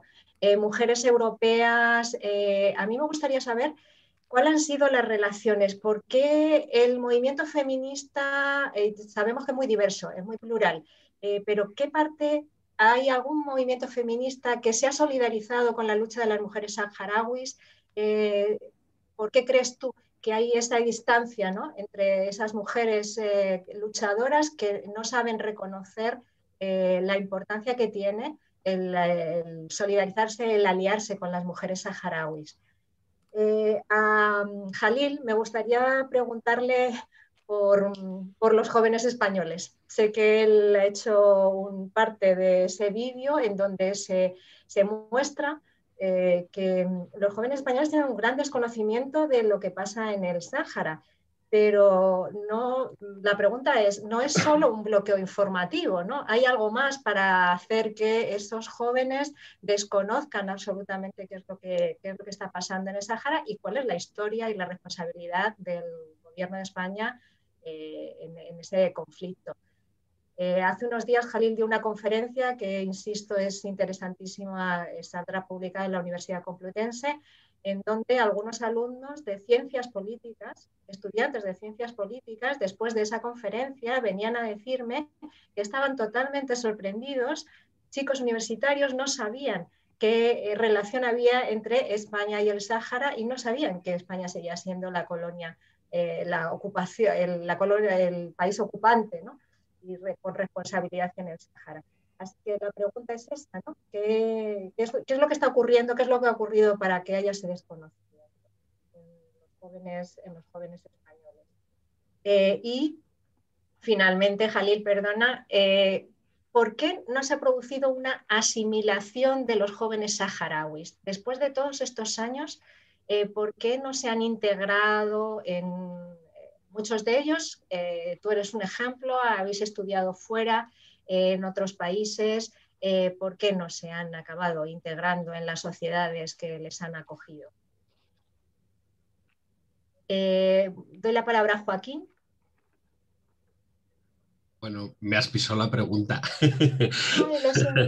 No, bueno, aparte de eso, yo sí que quería preguntaros sobre el tema de los posicionamientos regionales, en línea con lo que decía Celia, no solamente del mundo árabe, sino de un contexto más amplio, ¿no? Dentro de lo que habéis comentado algo de la Unión Africana, de cara a cuáles son los apoyos y si puede haber una posible extensión del conflicto que hay ahora mismo. También me gustaría que comentarais, ya que Jalil está relacionado con el tema del periodismo, un pequeño análisis del silencio atronador de los medios de comunicación en España. Lo digo porque me parece muy relevante que estemos hablando de un conflicto abierto y en España prácticamente no ha salido ninguna noticia en ninguna de los telediarios y en prensa escrita prácticamente también nada. Y luego de Jadilletu lo que preguntaba, la pregunta para ella sería un poco cómo se hace esa transmisión de solidaridad de pueblo a pueblo, porque el ser partido político facilita el pertenecer dentro de un contexto internacional, tener unos pares con los que relacionarse. Ser un frente de liberación genera otra dinámica, desde mi punto de vista, de muchísima más autenticidad, que te libera de ciertas cadenas y de ciertos pesos ideológicos, pero al mismo tiempo creo que si el silencio mediático es tan bestial, si lo que se está haciendo de violación permanente del derecho internacional pone encima de la mesa una impunidad tremenda, me parece que el ámbito que queda es el ámbito de pueblo a pueblo. Y un poquito que nos comentaréis eso, si se está haciendo, cómo lo estáis haciendo y qué perspectivas veis de esa parte. Y si podéis comentar algo de cómo se construye la paz, son muchas preguntas, lo siento, moderadora, me tiras. Me gustaría escuchar de vuestras palabras, de gente que reconocéis que vais al conflicto forzados, ¿cuál es vuestro concepto de la paz?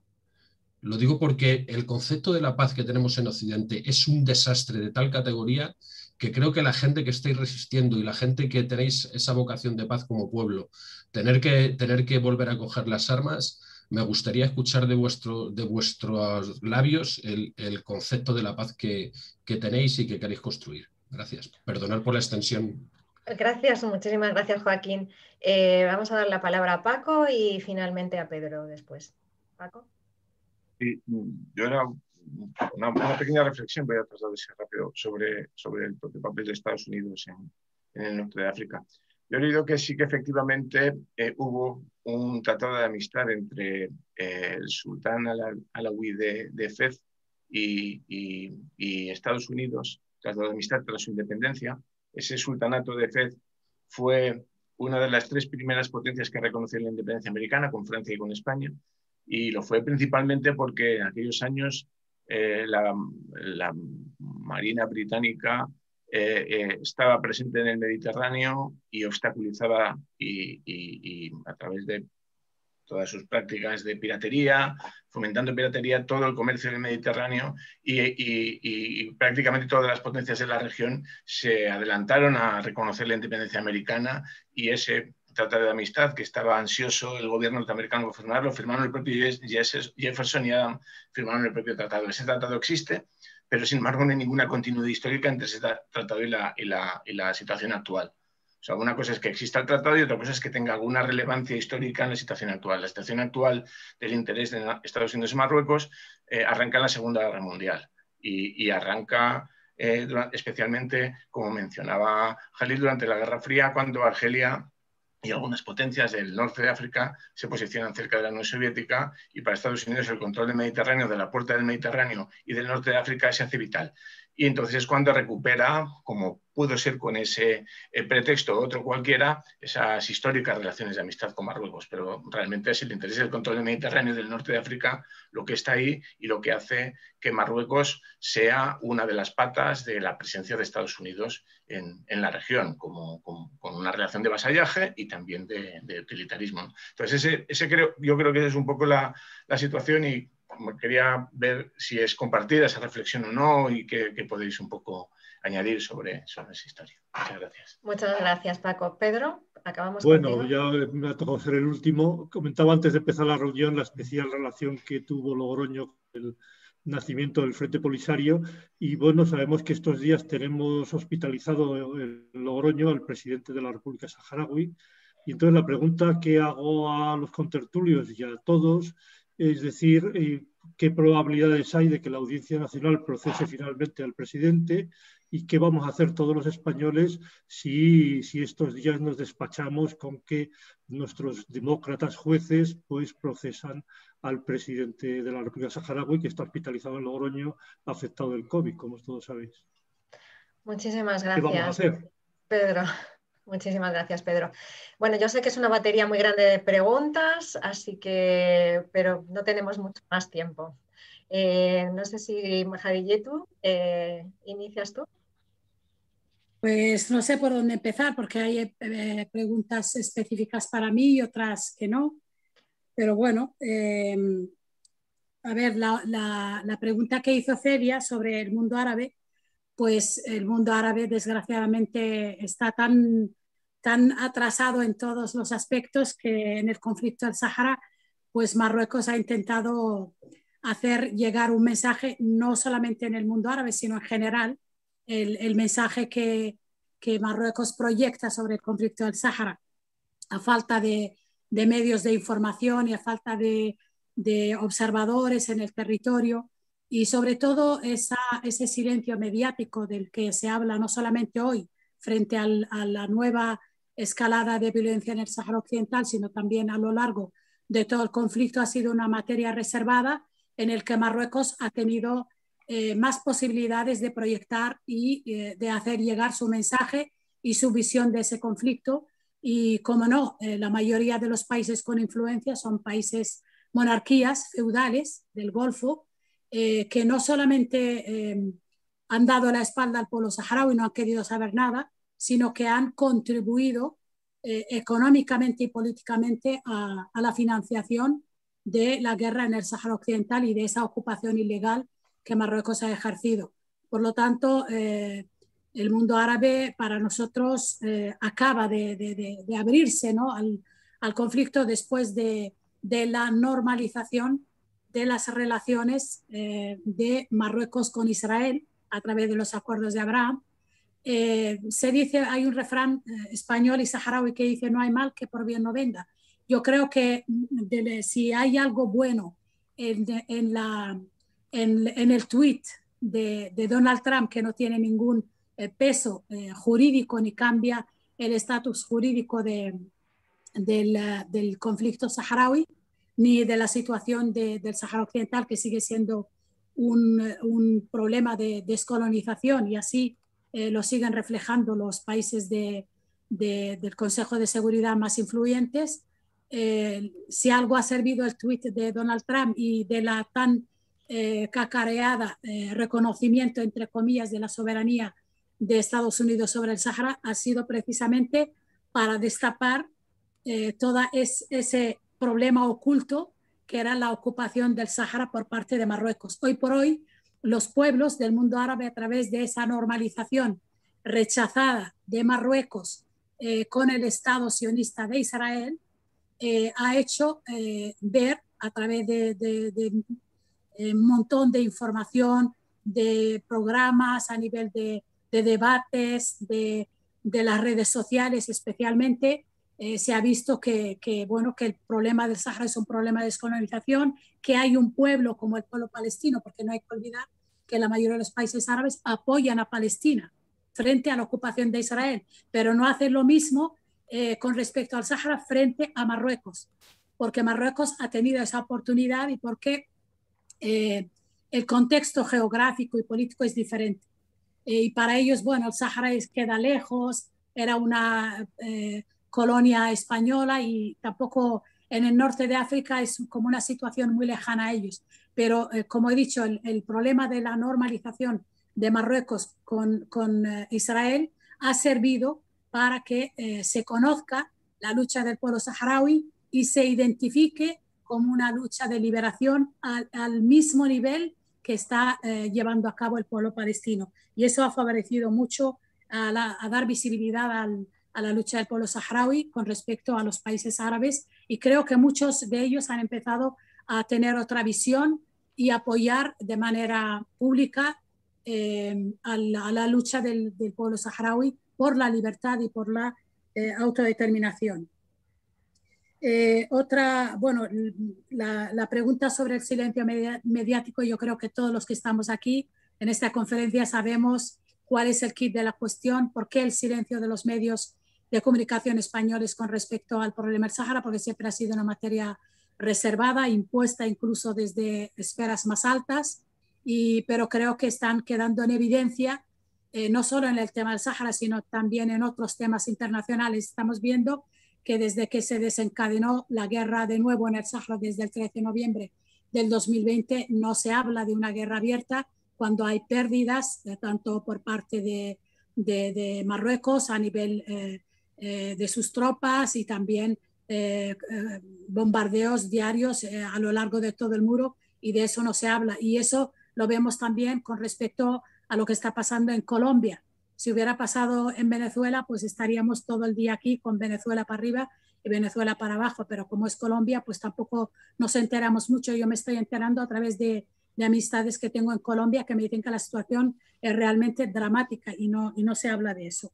Por lo tanto, creo que la prensa está muy cuestionada, sobre todo en el Estado español, y responde a otros parámetros que todavía tendremos que descubrir. Y eso lo hemos visto estos días con los ataques y la difamación que no se hace solo desde medios habituales, sino también desde agencias muy importantes en el Estado español con respecto a la hospitalización del secretario general del Frente Polisario, que es una persona muy querida por el pueblo saharaui, que es un luchador nato como cualquiera de nosotros. Creo que las acusaciones que se le hacen a él pues se podrían hacer perfectamente a Khadijatul Mokhtar o al Jalil, porque no se fundan en nada, simplemente en la lucha y en la defensa de los derechos de todo un pueblo, cuando los medios de comunicación callan frente a las graves violaciones de los derechos humanos que se cometen contra el pueblo saharaui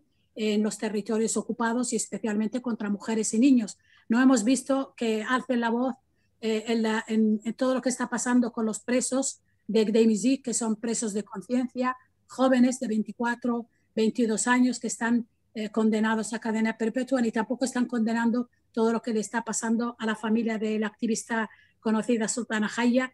Están siendo agredidos, incluso anoche fue allanada su casa, atacada su madre de 82 años. Es increíble el papel de los medios de comunicación españoles, deja mucho que desear.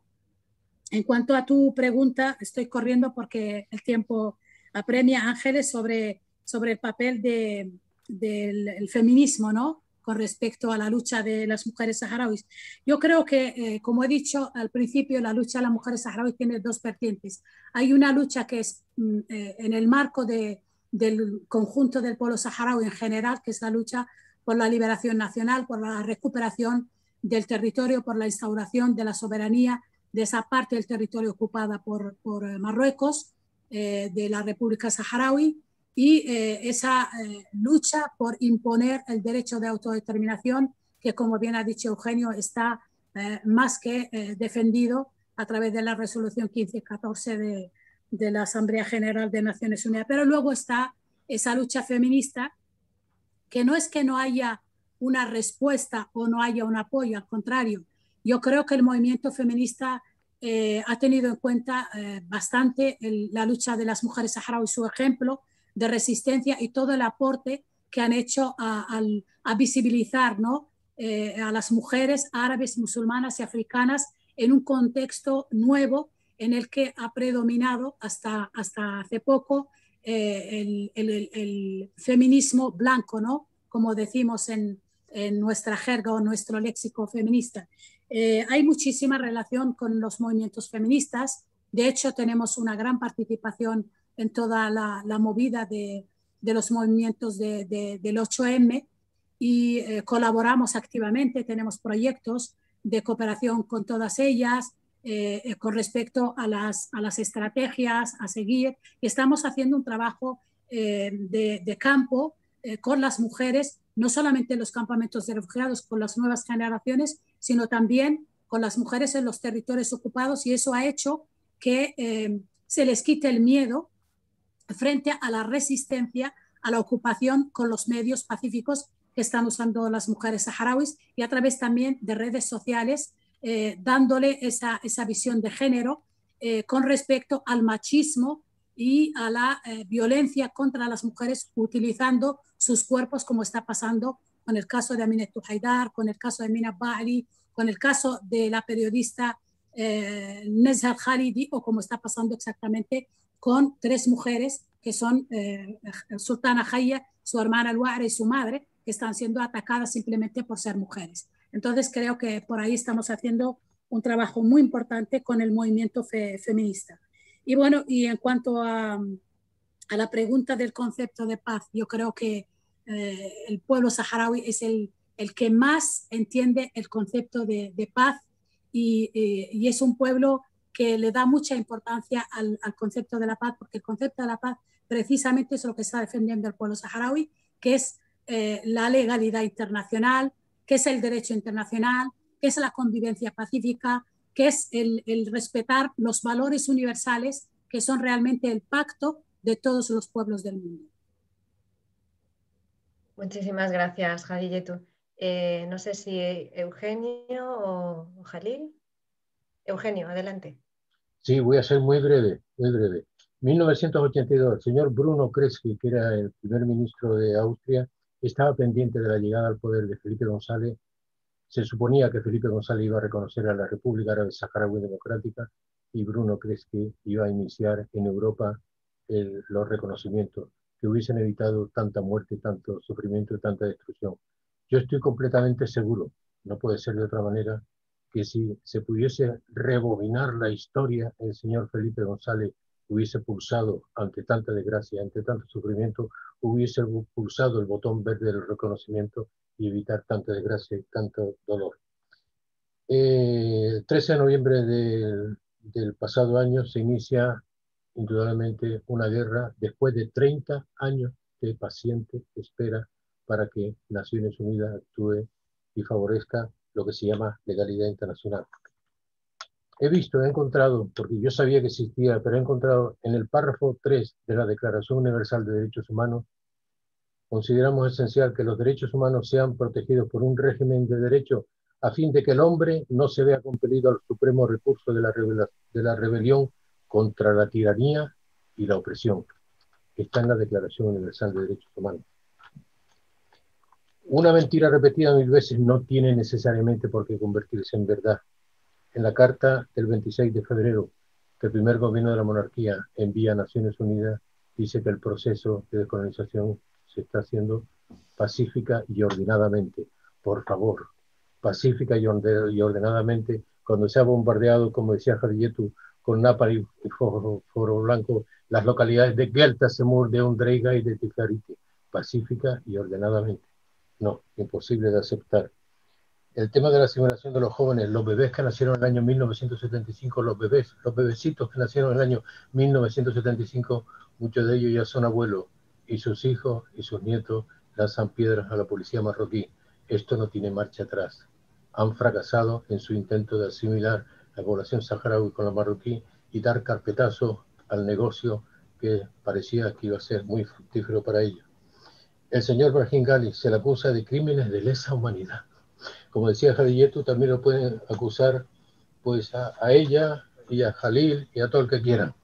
He encontrado la definición de crimen de lesa humanidad, aquel de especial gravedad, como el asesinato, el exterminio, la deportación o traslado forzoso de población, la privación grave de libertad o de la tortura que se comete por parte de un ataque generalizado sistemático contra una población civil. Por respeto a todas las víctimas de este conflicto, es que España no se le puede acusar de crimen de lesa humanidad porque ha propiciado todo esto con la ayuda de Marruecos, y que cuando las poblaciones de Guelta, Untreguia y Tifariti fueron atacadas, España estaba presente en el territorio. Seamos serios entonces. Si aplicamos el crimen de lesa humanidad, vamos a aplicarlo a los responsables y a los subsidiarios porque no han sido capaces de reconsiderar y de aceptar las responsabilidades que tiene España como potencia administradora. Y por último, la paz, definición de paz, no es la ausencia de guerra. La paz es el artículo 1 de la Declaración Universal de Derechos Humanos. Todos los seres humanos nacen libres e iguales en dignidad y derecho, y dotados como están de razón y conciencia, deberán comportarse fraternalmente los unos con los otros. Muchísimas gracias, Eugenio.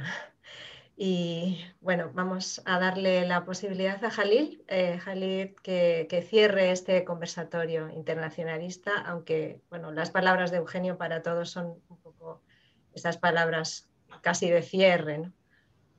Pero adelante, Jalil. Sí, yo creo que las palabras de Eugenio deberían ser el cierre. Pero bueno, sí, respondiendo un poco a la pregunta que me hacías, voy a ir directamente a la de, en relación a los jóvenes españoles y el conocimiento hacia el conflicto del Sáhara Occidental y la responsabilidad de España. Yo es que no sé si es que estoy llegando a una nueva conclusión, y es que probablemente los jóvenes españoles tienen poco conocimiento de todo lo relacionado con el contexto internacional. Creo que, incluso nacional, y lamentablemente, y es así, creo que entonces, pues si un proceso como la transición española, que jóvenes que hayan nacido en esa época hoy en día no significa lo que no entienden lo que significa, no entienden que para tener proyección de futuro hay que saber las bases, cómo se gestó esa transición y que tiene muchísimos fallos, y evidentemente nosotros entramos en ese desconocimiento. Pero bueno, es un desconocimiento premeditado. Yo creo que cuando tienes generaciones con menos conocimiento, menos capacidad de presión tienen. Y evidentemente en el conflicto del Sáhara Occidental es así también. Si nosotros nos hemos mantenido vivos dentro de la sociedad civil española, dentro de las bases, incluso dentro de fuerzas políticas, porque hemos tenido gente que vivió esa traición en primera persona y se ha encargado a mantenerla. Y ejemplo de ello, pues evidentemente Eugenio y muchísimos de ustedes que habrán vivido aquellos años a finales de los 70 a los 80. Por lo tanto, tener dentro de 5 años una mayoría de juventud, que ya será la fuerza de toda la población sin conocimiento, pues evidentemente pocas exigencias va a tener hacia sus gobernantes. En relación, ¿por qué los jóvenes saharauis nos integran? Nosotros sí nos integramos, lo que no nos disolvemos.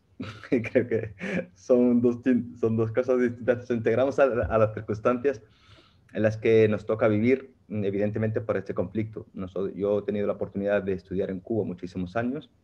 He tenido oportunidad también de vivir aquí muchísimos años con una familia de acogida. Por lo tanto, he tenido posibilidades supuestamente bajo el concepto de futuro, que dice, futuro material, de tener unas condiciones de vida cómodas. Pero nosotros los saharauis consideramos que el único futuro que nos merecemos es el que nos da nuestra propia lucha en un Sahara libre. Por eso al final nosotros nos aferramos a eso, es una identidad bastante fuerte. Y es una identidad bastante fuerte porque también está vinculada con la filosofía del Frente Polisario. Hoy que estamos abordando el 48 aniversario del Movimiento de Liberación Nacional Saharaui, porque al final no es una proyección ideológica, es una proyección a defensa de la dignidad. Quiere decir, sea saharaui donde quiera que te críes, donde quiera que te formes, sea cualquiera tu orientación política, ideológica, la que sea, al final como saharaui sabes que tu dignidad se defiende bajo el liderazgo del Frente Polisario. Y eso es lo que ha hecho que también que se cree un ecosistema tan amplio donde todos los saharauis podamos convivir, a tal punto que hoy en día, como decía Carmen, valoraba la expresión de Hadiyetu, en decir que hoy en día probablemente somos la única organización potente que se puede identificar con el gentilicio de la población a la que defiende. Población saharaui implica también Frente Polisario. En concepto, es así en tanto que nos hace saltar hacia el concepto de paz, por lo que entiende la población saharaui. Decía Eugenio que la paz no es la ausencia de guerra, y es así. A nosotros tenemos esa proyección también muy interiorizada. El Frente Polisario ha intentado trabajar de tal forma de que podamos no solamente terminar el conflicto, sino después convivir en paz. A tal punto que nosotros, el Frente Polisario no tiene enemigo interno dentro del Sáhara Occidental. El Frente Polisario nunca ha utilizado el término, de forma oficial, nunca ha utilizado el término traidor contra ningún saharaui, simplemente porque entiende que después de esta lucha contra el enemigo, que es el marroquí, nosotros vamos a tener que convivir y que construir un futuro juntos. El Frente Polisario nunca ha hecho ninguna acción contra ningún puesto de población civil, ni marroquí, ni mauritana, ni argelina, y mucho menos saharaui. El Frente Polisario siempre ha tenido muy claro dentro de sus discursos públicos, internacionales e internos, que nuestro conflicto no es con la población marroquí, nuestro conflicto es con el régimen político marroquí, el que también atropella a su propia población. Incluso los propios procesos de paz en los que el Frente Polisario hace muchísimas concesiones en comparación con las consignas de los primeros años, es que el Frente Polisario dice, vamos a firmar el acuerdo de paz, aceptamos incluso la presencia en el territorio de los colonos que llegaron con la Marcha Verde, porque sabemos que tienen derecho, al final sus hijos no son culpables, y vamos incluso a repartir las riquezas con la población marroquí, porque sabemos que somos una población pequeña y ellos son mucho, pero solamente pedimos que se nos respete nuestra dignidad a vivir libre en paz. Por lo tanto, y hoy se materializa eso también nuestra concepción de paz, que nosotros cuando hablamos incluso de la traición de España, el Frente Polisario y los saharauis se han encargado siempre de delimitar quiénes son las Españas, quién es la España traidora y quién es la España solidaria. Por lo tanto, nosotros siempre hemos dicho que la España, cuando hablamos de traición, no queremos hablar del conjunto de los españoles, sino del poder que se aprovechó de ciertas circunstancias para tirarnos en un cajón, para ellos garantizar su poder, y en este caso, pues evidentemente, dentro de la transición, el ex jefe de Estado, el rey de mérito, Juan Carlos I, y después los sucesivos gobiernos que han estado pasando por Moncloa. Muchísimas gracias, Jalil. No sé si Hadiyetu quiere aportar alguna idea más. Pues justamente es eso, decir que España, a pesar de todo lo que ha hecho con el Sáhara a nivel de los políticos, ¿no? Y los políticos de derecha, de izquierda, da igual. Pero hay una España que es la amplia, la España de las instituciones, la España de los municipios, la España de la sociedad civil, que reconoce que la lucha del pueblo saharaui es una lucha legítima, es una lucha por la dignidad, es una lucha que nos toca a todos de cerca, porque si permitimos que haya una injusticia con el pueblo saharaui, estamos realmente permitiendo que eso nos pueda pasar a nosotros. Como decía Eugenio, si le han echado al pueblo saharaui de su casa, eso le puede pasar a cualquiera. Por lo tanto, es una defensa de una justa causa, y nosotros en el 48 aniversario de la creación del Frente Polisario, que es un movimiento de liberación nacional, queremos agradecer a toda la sociedad española en su conjunto el apoyar y el seguir defendiendo la lucha del pueblo saharaui, y, como no, al Frente Antiimperialista por estar ahí siempre en la defensa de todas las causas justas. Muchísimas gracias, Hadiyetu. Eduardo me había pedido la palabra, muy cortito para hacer el cierre. Adelante, Eduardo. Sí. Bueno, se me ocurría que todo este encuentro conforma un documento muy importante sobre la realidad del conflicto en el Sáhara, y que, por supuesto, que nuestra tarea es divulgarlo y difundirlo en la mayor medida de lo posible, pero se me estaba ocurriendo que podíamos quizá, y era la propuesta, dar un paso más y que de lo que aquí se ha dicho y de lo que aquí se ha hablado y de los objetivos que se plantean, como lo que está ocurriendo en Logroño y demás, sí podríamos entre todos hacer un documento, una declaración, como lo consideremos oportuno, y publicarlo conjuntamente. Y difundirlo allí a todos los lugares donde nosotros seamos capaces de llegar, cada uno de nosotros. Y con eso darle una proyección lo más amplia posible, y cuando se decía no podemos mantener el silencio en determinadas cosas, no tenemos que enfrentarnos al silencio de los medios de comunicación.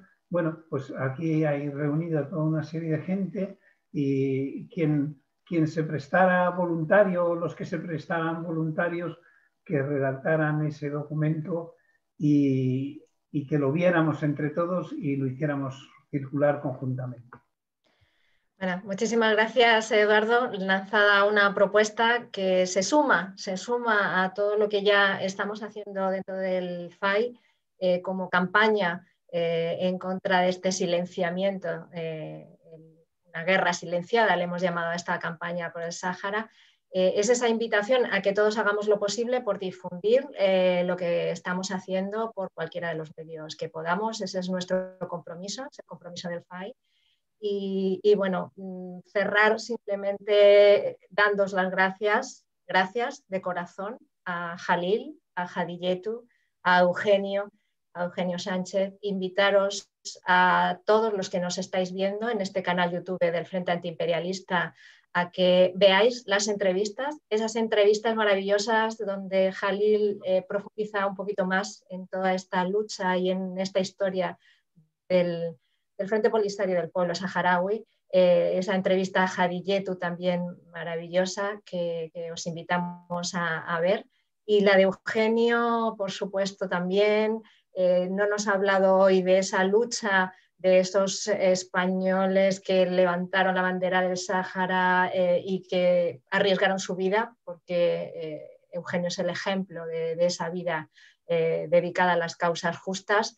Y bueno, un homenaje desde el FAI a la lucha de Eugenio. Estaremos al lado y seguiremos acompañándote y acompañando a los saharauis. Muchas gracias a todos y fuerza y adelante el Frente Polisario, y vencerá. ¡Viva el Sáhara libre! ¡Viva el Sáhara libre! Sáhara libre. Viva, viva. Viva.